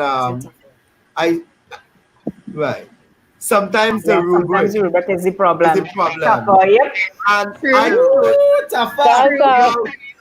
now, Tafa, very, very, very interesting because I was part of the panel that was asked to help out with the rubric for Best Village last year for the dance category. And we sat, and when I look at the rubric for the final, I didn't think it's that we asked for. So I don't know, from the time we left there to the time we get in the competition, I don't think that is what we asked for. You ain't getting hired again. No, that's okay. They didn't pay. Mind you, we didn't get paid for that. I think that is the problem. If you pay people, people will show up and do it properly. They will do it because I have seen, I watching today, $15,000 US to pay a dance judge in America. That's how they pay dance judges. So this lady said she had to show up at 8 o'clock in the morning and watch about 350 dancers do auditions. That's what they pay. So why it is you can't? I mean, you spend how much? 9 point something billion or million. You spend so much money to get rid of COVID. So why don't you spend that amount of money to bring back Best Village or bring back culture? If you spend all that money to get rid of, you may spend much more to defend or to say preserve. So I believe you spend a lot more. Go ahead. So I think it is more than just laying the blame at the judges. As you said, if there's a rubric that is done every year, every half a year, we should be reviewing the rubric. We should be checking it. But as you said, we can say all the talk, but it goes back to who is the head of what, who is controlling what, who looks at what looks nice on paper. And we know personally as artists and practitioners that some of the people who are the decision makers are not even trained in the areas that they have to culture or make decisions on. So as a judge, I may say, okay, this rubric is not good. We need to change it. This needs to be included. This needs to be done. But because it doesn't go over well with somebody else who is in charge, it may never happen. So that's why, as you said, if we want to stand up on cultural life matters, it goes all the way. We have to judge everybody, tutors, judges, decision makers. We have to hold, which would be the ministry, accountable for not providing the things that are needed, which would be training for judges, training for tutors, and proper facilities, going and do out of the Caribbean, into Caribbean training, whatever else it is. If we're doing African, send some people to Africa, come back, train, whatever we need to do in order to keep culture. So in all of that saying, you can't just really blame at us alone. Beautiful. Culture that it nice, goes. Ms. Graham. Beautiful, Mrs. Graham. So let me ask the panel a question. Rub your hands. Have any one of you ever judged the competition and the general consensus of the panel and the actual result was different? What you mean, as in marks? As in mark or as in mark, as in you all kill the excitement. You all just kill the excitement. Have any one of you all let me put Trinidad here. You have to be definite. Have any one of you all gave up a score, and then after when you get the result at the end, it's not what you gave? Yeah. Well, no. Wow. No. Yes, because remember at the end of the day, it's not just one judge, it's five. I'm talking about five judges. Oh, no. Oh, you all just trying to keep your job. Yeah, I understand that. No, I'm. So, TV can't pay all this, right? All right. Don't worry, Mr. Waiter. Mr. Waiter, do they have anything close to? I know this is a question off, but do they have anything close to Best Village in Guyana at all? No, we have. That is why when I came to Trinidad and I saw it, it was really sad that a lot of people don't appreciate what Trinidad has. With our culture in Guyana, I mean, we prepare for Mashramani, is our Republic celebration, and we would have other cultural activities, but anything of whereby the community is coming together to perform on one stage, that is only done maybe once a year for flag raising and stuff like that. So I always say, since I'm here, I always say that what was created for you guys is something really special and should be appreciated. Because just here, just like in Trinidad, there are a lot of things in Guyana that has died, or that we try to, as young people, we try to bring back, or we try to have. I remember growing up, I don't know if you all know about it, but I remember it's only around Mashramani, we used to see like Mother Sally and the cow and the dancers on the road, which was equivalent to something in St. Lucia. But it's only then we used to see it. We have national, just like here, we have national entities. We have the National Dance School. They now have a drama, about 4 years or 5 years now, we have a drama school where they have their certification and stuff like that. But drama and theater is not something at our university. So that's something we have been trying to get, into our university for actual training and to get into the culture. So what you have, that's why I always enjoy Best Village. Whether I'm judging or not, I always try to be at Best Village and expose. Because sadly, since I'm here, there's a lot of people I've been telling about this, but Best Village, I would ask, that's still happening? That's still going on? Or young people who don't know about it. And I always say again, the ministry and exposure and letting the community come together and know what is happening is very much lacking when it comes to Best Village. Well, I thank you very much for being our international panelist who actually is trying to tell Trinidad they better hold on to what you have, or else you will lose it. Or even promote it. Or even, they're not even branding it. Appreciate. And it's, this funny thing, I am on national TV, Soca has become national TV now, so I'll say this. Our Prime Minister is one of the brightest Prime Ministers right now in the Caribbean, the most intelligent. And the Best Village program has his name attached to it. Boy, put some money in the thing now.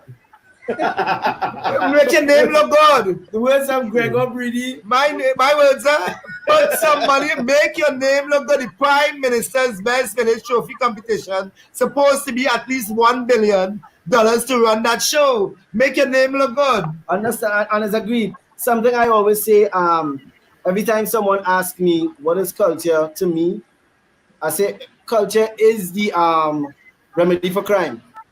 If you understand culture, not from a stage perspective or being practical, living it everyday life. If you go to Raymond or the jails and you ask, how much of you all were actually involved in culture? The percentage is very minimal because the reality is you need to give them something else. Remember, it is about combating with energies and influence. if you are not making sure that the positive things are heavily influential on people's life, what do you expect? So I really think, and I really hope the necessary people are listening. We need to really take our culture seriously from a living perspective, practically, not just from a presentation perspective. Yes? So that goes for everybody. Not just us as practitioners. We are the passionate ones about the culture. Sadly, I would work in schools, and when it coming around to Republic and Independence, and then you might see a teacher putting up a flag and she put two birds together and stuff like that. I always say, when I was going to school in Guyana, our national songs, our cultural songs was part of our everyday life. So we knew it. If you ask a Trinidadian child what is the national song, they don't know it. They don't know it. And they only learn these things. So it has to become a passion. It has to become a passion for everybody. I think I always said, I don't know, but I said it already for Best Village. If is it that Best Village is whereby you're bringing the community together and you're teaching the culture, then team up with UE, team up with UTT, team up with the other universities, that if from age 9 I am training for Best Village, then I get some form of credit or some form of thing added to me. So when I decide to go to the university, I don't have to have the only. I already have training for a number of years in my belt. So if I realize when I go to the community center in La Hoqueta or Laventille or wherever, that is going towards my university studying, then I will take it more It's part of accreditation. That's a very good idea. That's a very, very good idea. A job or to get a job or to open a production or something. Wow. So I always think Best Village should be adding more things to it. Like a university in itself. That is, yeah. Yes, What you need to really learn when you're in a Best Village group. If you in a Best Village group, that exactly what one of the twins said. If you are in a group since you're 9, what we could teach you by the time you're 22. How to spell something good, I guess maybe the business side of it, but they'll teach you that Temne is now Temne. They'll teach you the accent. Temne and Tomne. No, we can't disregard the academic aspect of it. This is what allows for us to have a collective understanding in order to regurgitate information, right? But it should not be the deciding factor. It should not be the end-all and end-all of everything. And that is the problem. The Best Village practitioners, quote-unquote, Prime Minister's Best Village practitioners are disregarded too easily as the we call it the rural, the better village, the grassroots people. And I have seen it time and time again, where when you put the top guns of the academic aspect and the top guns of the Best Village, they lick them up time and time again because experience is the greatest teacher. Experience, and not a lecture on stage. It is not a lecture on stage. I've seen it over and over and over. Well, before the bacchanal time, I would like to ask a nice question. We have 10 more minutes. Came from my heart. Yeah. I would like the panelists now to tell us, since you are the younger generation, what's next? What are you going to bring to the table that will enhance the future of judging in Trinidad and Tobago? Lucette, take off. What I'm going to bring or what I'm already bringing? What you're going to bring? What you're going to continue? Tell the audience what we will see. The reason I said that, as being in competition, I would always say that I don't want to be like the judges who judged me. That's what I had in my head. So when I reach in the position, it's just time to make things correct. It's time to make it right. The professionalism comes in, the actually watching the performance and taking in the hard work that the competitor has brought to the stage. All these things are important. So you're bringing in fairness, you're bringing in objectivity, and your interpretations, your experience is everything that you're bringing to the table. And you're really bringing that focus and attention to the competitors. Because they comes first. Without them, what you're judging? Really and truly. Nice. Ian? Ian? Ian Batiste? Where them gone? They're right there. Patria, I hope you're here with us. Patria. I'm here. Hi. Well, my open mind. Speaking, you hearing me? Yes, we hear you. Go ahead. Yeah. Yes, my hello. Yeah. You not hearing me? Yes. You not hearing me? Yes. Yes. Well, you not hearing me? Yes. You hearing me now? Okay. Well, my open mind. I'm speaking. Yes. I'm speaking. My open mindedness again, as Lucette said, the professionalism of being a judge. Judge what you see and not what you think it is. If you have to argue with the program manager now and again, you do that. Well, I do that sometimes, and I get what I want. Dion.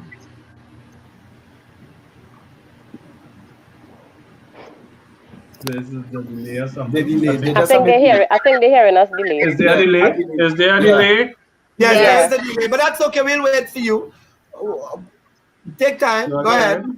Dion, yeah. You all hearing? Yes. Yeah, let's do it one time. 3, 4. Yes. Oh, okay. Yes. It's all about fairness. It's all about fairness. It's all about fairness and judging what you see. And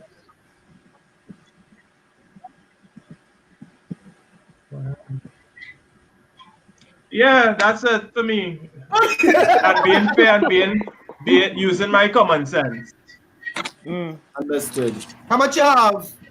On a scale of 1 to 10.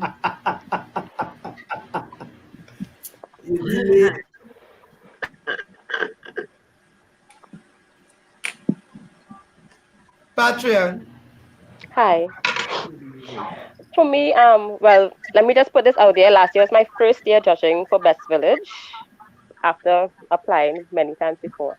And I honestly wanted to bring honesty to the table, because many times you would see a mark pertaining to something that is on stage and it's not matching with the mark that is given. And being a practitioner, dancer, choreographer, researcher, I wanted to bring honesty, bring unbiased opinion when we relating to the marks, and in agreement with Lucette professionalism when it comes to marking in a competition. Because some people will tend to forget it's a competition and would think it's a throw whatever on stage and we get through, when it's not that, it's a competition. Understood. Thank you. So you're bringing that to the table. Well, Miss Oretta, I think I will leave you for last because I think we need to call you the... I didn't go.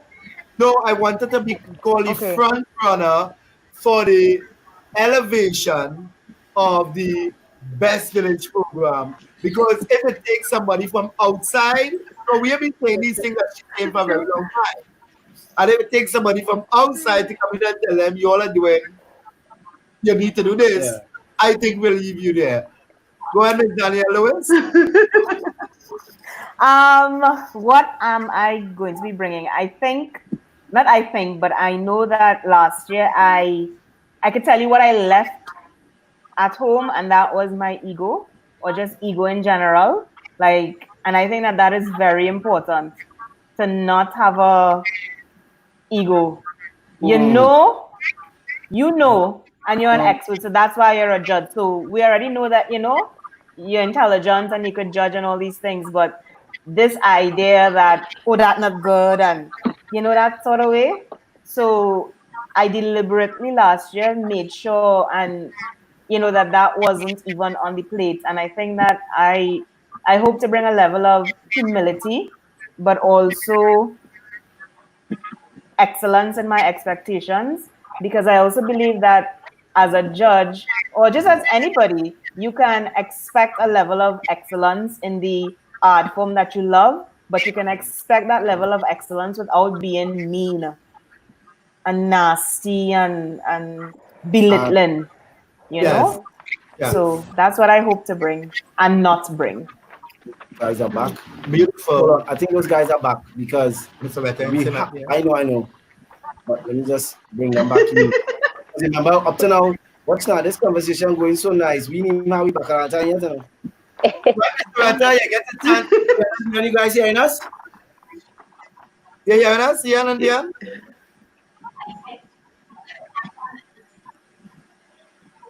Yes. Right. Very nice, Daniela. I like what you're bringing to the table. Leave your ego at home. Yeah. I remember going to a competition. Yes. I remember going to a competition one time, and this judge had a fan, those English fan in her hand, and when something was bad, she would like, and I'm like, no, that's just coming there with your ego. Yeah. Make the people feel bad, and they will drop out. Because they don't respect Best Village. So that she probably came there to, and I'll give it that's not okay. Still cry. Let's say, Mr. Retta, please. I told you I have court closed. Mr. Retta? Agreeing with what the other judges saying, you have to be fair with your judging. You have to know what you're judging. So that means you have to continue doing research. You have to continue having experience in that field in which you're judging. And you have to be honest with yourself. If it's that you cannot judge, or as I think Sean was saying, if you're in a mental state at that time that you're not capable to judge, then say that you're not able to judge. You're not going to judge your competition this year. Don't let it be that every year I have to judge Best Village. You can step away sometimes and allow yourself to do training and experience. But at the same time, encourage others to become judges. As we said before, ask the other people to have training. I think because we know the stakeholders, talk to the people and let them know we want to have training. I don't think the rubric is right. This needs to be changed and so forth. And once we do that, the judging will improve or become better, I should say. You have things, girl. Somebody said Winter Ford say you had things. I say you had things. This panel have things. This panel was only have things. Yeah, they were well. I was so happy to go to school with Lucette when she was my classmate. You make me look good, Patreon. But before, yes, I have one more thing to say. Because I was in and out. Yes, I have more. I have plenty. I didn't get to talk as much tonight. But I would really like to put it out there to the persons who are watching. I know some people are probably working in the culture and community development and these kind of things, but mostly the tutors, whether you're in Best Village or you're a folk teacher or what. We need to change our mindset when it comes to folk. We need to apply folk as an intangible asset. And when I say intangible asset, meaning that it's something that is integral and is important to the culture. Because if something like that dies out next 20 or 25 years, we are not going to have Best Village. So we need to look at preserving it the same way. Exactly, we will have culture. So we need to look at the same way they would preserve these buildings, the same way they'll preserve some of these monuments. We need to look at it in that aspect as something that is worth preserving. Because growing up in Best Village from 9 to seeing it now is an emotional thing for me. So I think the mindset needs to be changed as to how we look at it, how we view it, and how we apply ourselves to it, and look at it as something that's intangible, that it needs to be preserved on all levels. I just needed to say that. UTT to the world. Gonna make me feel good. UTT to the world. Right, so when's the time, Mr. Wolf? Bacchanal time. Yes, I'm rhythm. When's the time, Mr. Wolf? Bacchanal Bacchanal time. time. Well, you know there's the part everybody waiting for. Good thing you don't judge drumology, yes? I don't. Nice. Let me go. So, my question. You have a question? Or so I will ask you guys. Have you ever... Paul, no, like all the world. No, we never had center, and then it come back something different because, as I say, we can't pay them. Name 3 of the best presentations you've seen in your life As a judge. As a judge. That's something that is not only that, not only but anything. What 3 of the best you could that you think memorable? That's something you'll remember all the days of your life. Judging or experiencing? Yes. Judging and experience, either or. You only have 3 tasks. So if 2 could be a judging and 1 could be experience, or if you're more experienced than a judge, go ahead. Or if you're not anyone, just say 3. Or if just go with it. Do like Mr. Retta, give half things. Yeah, half things. Half things. Go ahead, Lucette. Well, I will go first. As I said, because of well, I guess no. Yeah, I'll go first. One of the most memorable experience I had, not as a judge, but being part of a production, was March to Carney. I did that in UE, the CFA. And 2009, I think 2008? 2009. 10, yeah. That was the year after. Why that experience was so memorable is not only because we saw the art live with the audience and everything, but just the production of it, just being part of it.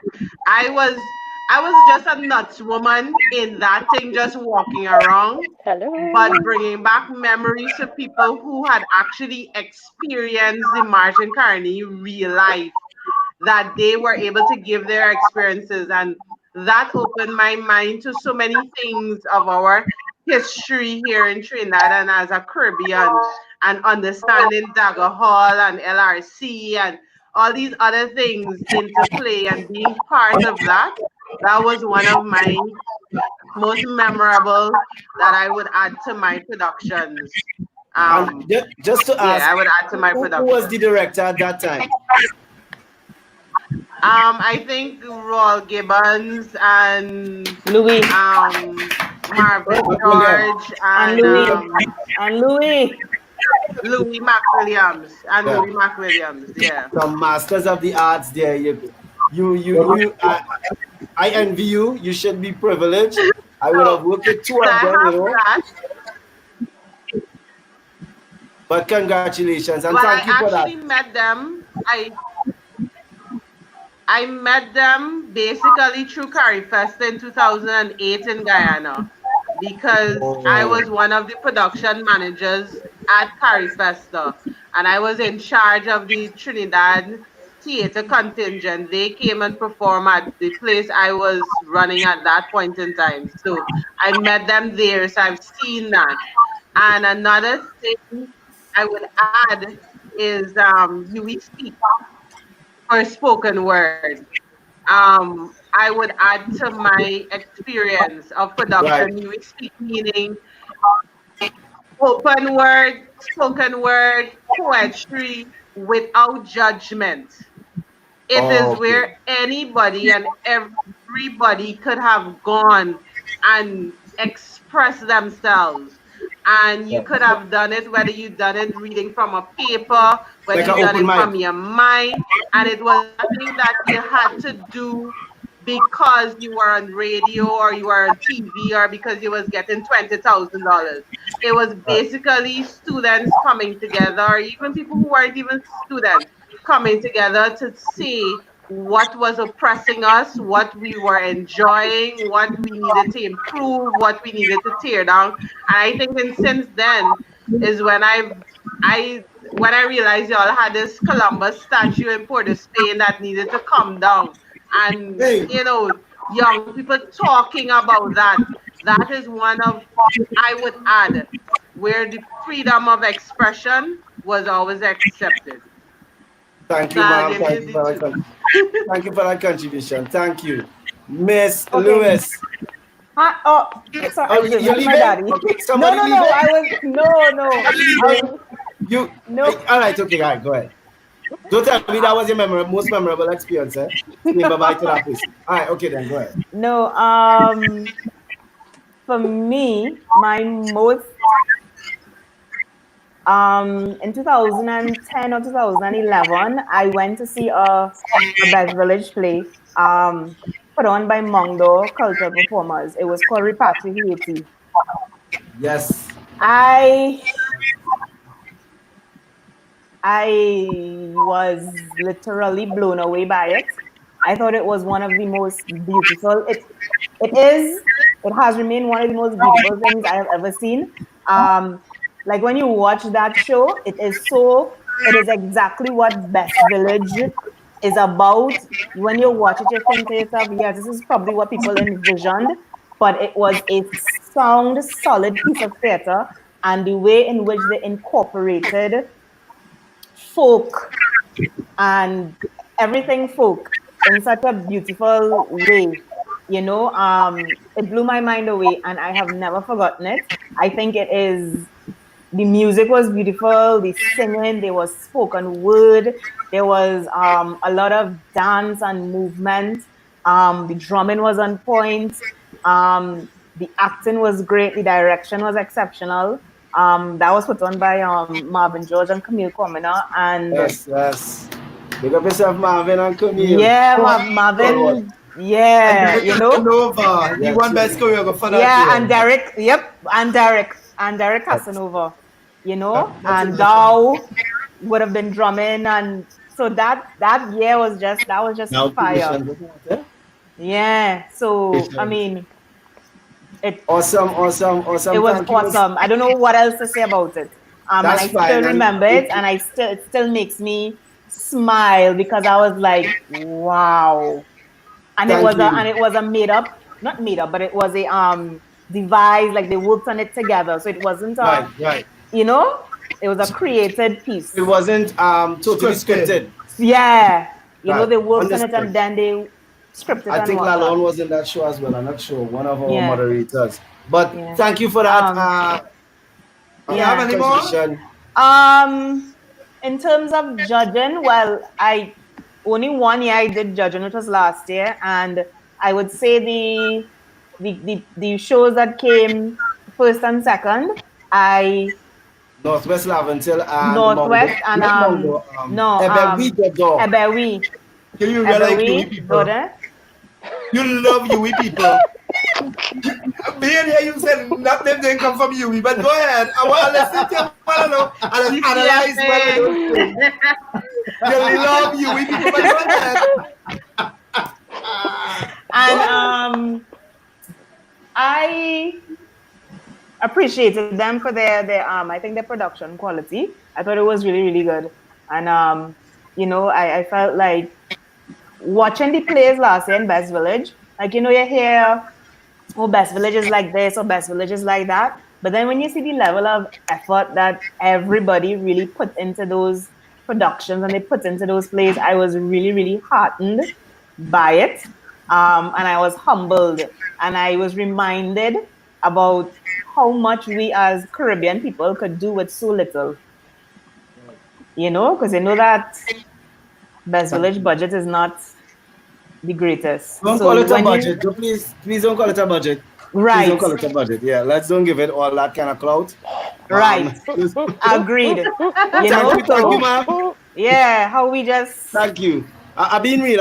If we want change, we need to acknowledge what it is. I agree. Thank you. Thank you, Miss Lewis. Thank you, Miss Lewis. Thank you very much. I say we do like Joel Jack and ask for 4-point-something billion. Yeah. Okay. The Best Village. So we will discuss the politics on the Gregor Breedy show, right? I'll get rid of Mindy second, you know.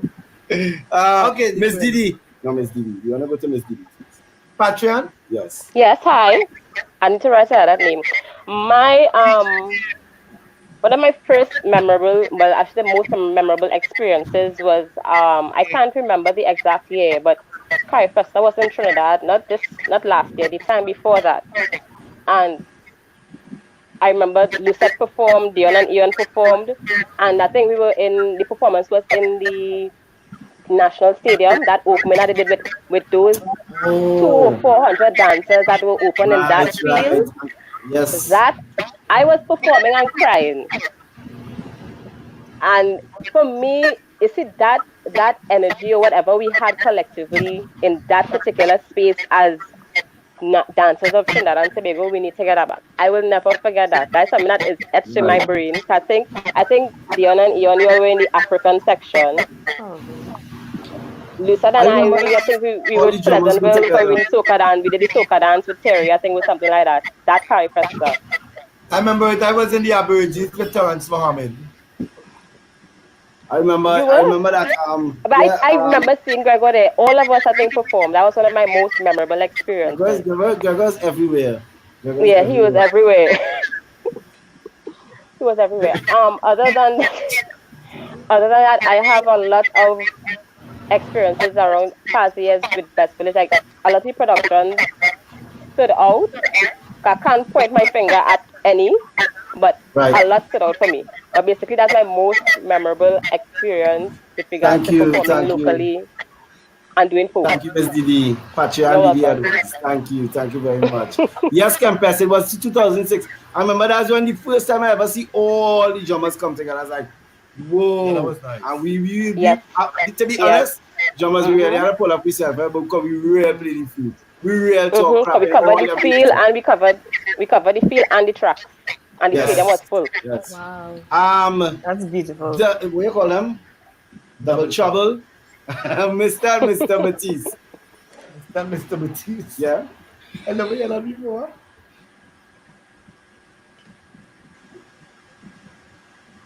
Oh, sorry. Yes. Yeah. Go ahead. So, you know, if you all remember, this they called Our Son, and died in the theater. Our sons? One of his sons is missing. Yeah. Right, died by this man from South, Arthur Lewis. That play was done. Yes. It was done twice. It was done in the school drama festival and the campus. And I was the lead actor. That's my first time I ever acted. And it also, that same year, we did it in Village and we won. I think we won or we came second in Village that year. And that was one of my most memorable moments down there. Dancing up in Port of Spain, I would have to say Barataria. Yes. On Promenade. Yes. That was awesome. I think that was your first Best Village success as well. I wouldn't let the viewers into your behavior on the stage when we were not winners. And I hope videos of it would never come up. But dear my God. But I remember it, and that was Gregor's first time with Chris Galan as well. No, that's the second year. The first year was with you. Oh yes. Second year was Promenade when we actually won. Right. The first time we won too. With you. What was the first one? What was the first one? The Sentence to Hang. Right. And you was in Ian was in jail and you was outside. Right. But your mind leaving here. Yeah. I could sing. That was two good ones actually. But I think Ian have one. First time I saw one of her sons is missing, I was in shock. I saw it in Savannah and I was like, wow. Whoever did this play really reach out. They really go on to 21st century kind of teaching. And then back. You not win because the judges did not understand the play. All the time. Who didn't understand the play? Say it one more time. And that's why you all are here to make the difference in the next 25 years. Best Village will, so I expect after now Best Village will rise up. Go ahead. Okay, my most memorable in point again was French Creative Theatre on the Art Lewis. He did I don't know, not coloring. The Rain Has Stopped Falling. The Rain Stopped Falling. He also did that in Savannah, and at that time, one of our performers, Christina, she's a rap artist. She was pregnant, and she was like in labor, and Philip had to actually tie her stomach, and she had to do the whole play in labor, and then we rushed her to the hospital. What the hell? Oh, they kill people? No. I was happy as that one. Wow. And when I Gregory, what was it say we did the bad dance? What we did the bad dance? I can't remember. Oh, the bad dance was the death. That's Jamila. Yes, with Jamila. Mm-hmm. And Ronald Amoroso. Yes, that was a nice play. Yes, it was. Thank you guys. Ibeji. Cultural Ibeji. They can't be told with that. Thank you so much. And the daughter of the great Lucy Regis, Miss Lucette Regis, because all night Lucy Boston, yes, I am her mother, and yes, I right. So we have to kind of acknowledge her as the daughter of Miss Lucy But Regis. I'm fine, they're not calling me father, Mr. Dutton, but we'll get to that later on. We don't know. I know. If he's commenting here, we will acknowledge him. Thanks, Gregor. As a judge, one of my most memorable pieces that I have seen was by Arima Boys Arti. They did an emotional quartet. They don't have any technical training, but they made up for that in each and every moment or every movement that they did. And the message was so clear, and the content was simple and yet effective. And I'll always remember that. Young boys, 5, 6 to 8 years old. That was my most memorable piece while judging. When I was younger, I don't know the name of the production, but within the production, they had used the song White Horse. And it was about drugs. That's Barataria. Look, I didn't even know, but that is a piece. I remember mommy taking me to the Savannah, to the finals, and I saw that piece, and that is something that I was like, whoa, look how they use that, and they just turn up the pot there. So those are things that I would remember. Yeah. Just a good experience was Harry Festa, I think 1992 or 1995. When they had all the children, I was a kid at that children in the stadium.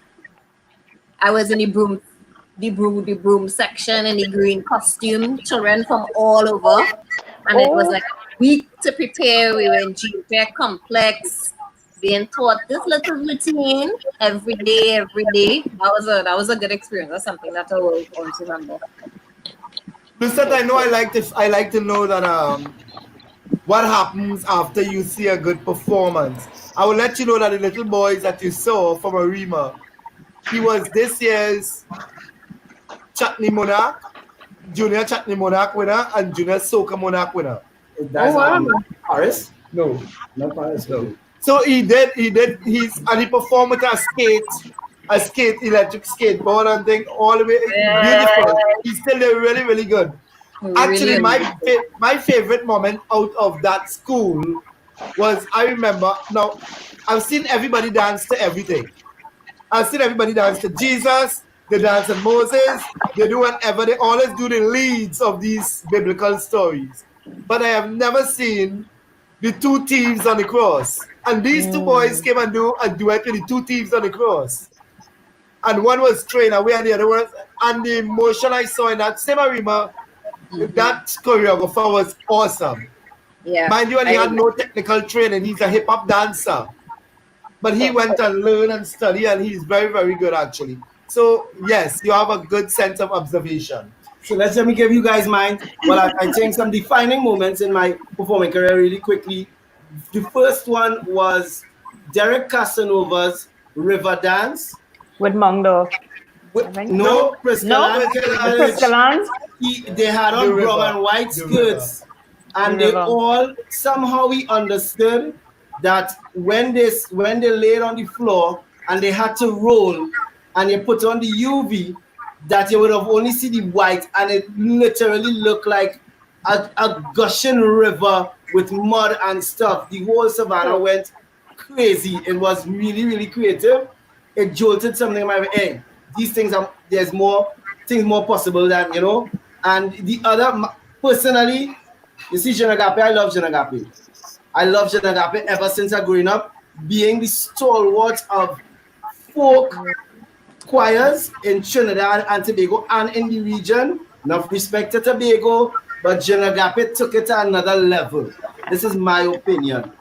And to have had Lois Lewis and Jeune Agape with soca for our 2018 winning production called His Story, that was one of my most memorable experiences, and it was very sentimental to me as well. So Lois, if you're watching, I know this for them say thank you, Sean, as well, but I will always say thank you for me having that experience personally as a director and as a practitioner. Thank you very, very much. She's awesome. She worked with me as in Beta Cassava. She's awesome. Which reminds me of the next show coming, guys. Laren in Calypso. The people from Best Village who would have went on and actually win Calypso titles like Singing Sandra. We have Karen Ashe. We have Makeda Darius. We have Marva. Terry Lyons, yes. Marvelous Marva. So it would be a very, very nice show coming very soon. But guys, only realize what happened, right? Only good enough. Only good. Only make me stay here for 3 hours. My eyes falling apart. My hair falling down. Been falling apart. Yeah. So, but anyways, guys, I would really like to thank you tonight for being such a great, awesome panel. Yeah. You really explained to the audience, the viewing audience, what entails in judging, and how you, as a judge, a future judge to be, how you operate. And I really feel that there will be some, Patreon get back here, I really feel that there will be some enhancement to the judging program. Fraternity as well. Within Trinidad and Tobago. Ms. Loretta, we thank you very much. I really hope that you put forward a nice little portfolio to the Ministry of Culture, and don't put yourself as living in Trinidad, put yourself as from Guyana, what you observe from an outside perspective. And to the rest of Dion and Ian, you have done a very good job in Trinidad and Tobago as singers, dancers, actors, choreographers, everything else. I'm judges, but I feel you all are biased to my work, but I'll come to that the next day. Patreon, I think you are a beautiful panelist because I know you are the youngest one on the panel with recommend for experience, but I know that after hearing it, experience judging. Yeah, experience in judging. We're not talking about experience. We're talking about later. Experience in judging. Miss Lewis. Very good. Miss Lewis. Your contribution was amazing. Thank you. Coming from the literary section, I think that is very, especially that it's theatrical in the sense of adding all these elements together. You have really put together a good showing for the theatrical representation, for the theatrical judges. Thank you. Thank you for having me. Thank you so much. But just when you are superstar, you come from my class to the next class. Big up to UTT. I love you all well. Big up. Guys. Guys, thank you once again. Just tell everyone. Oh, thank you for having me. See why we just miss Mindy? Don't forget. Thank you for having me too. It was nice. To like, share, and follow. Share. You didn't even know what you said. You wait until I say it because he's the king and he's the king of soca. It's you belong. It's you belong. Just answer Diamond, you know. Don't forget to like, share, and follow. Ladies and gentlemen, good night. Like, Good night. share, Bye-bye. follow. Bye. Bye. Good night. Good night.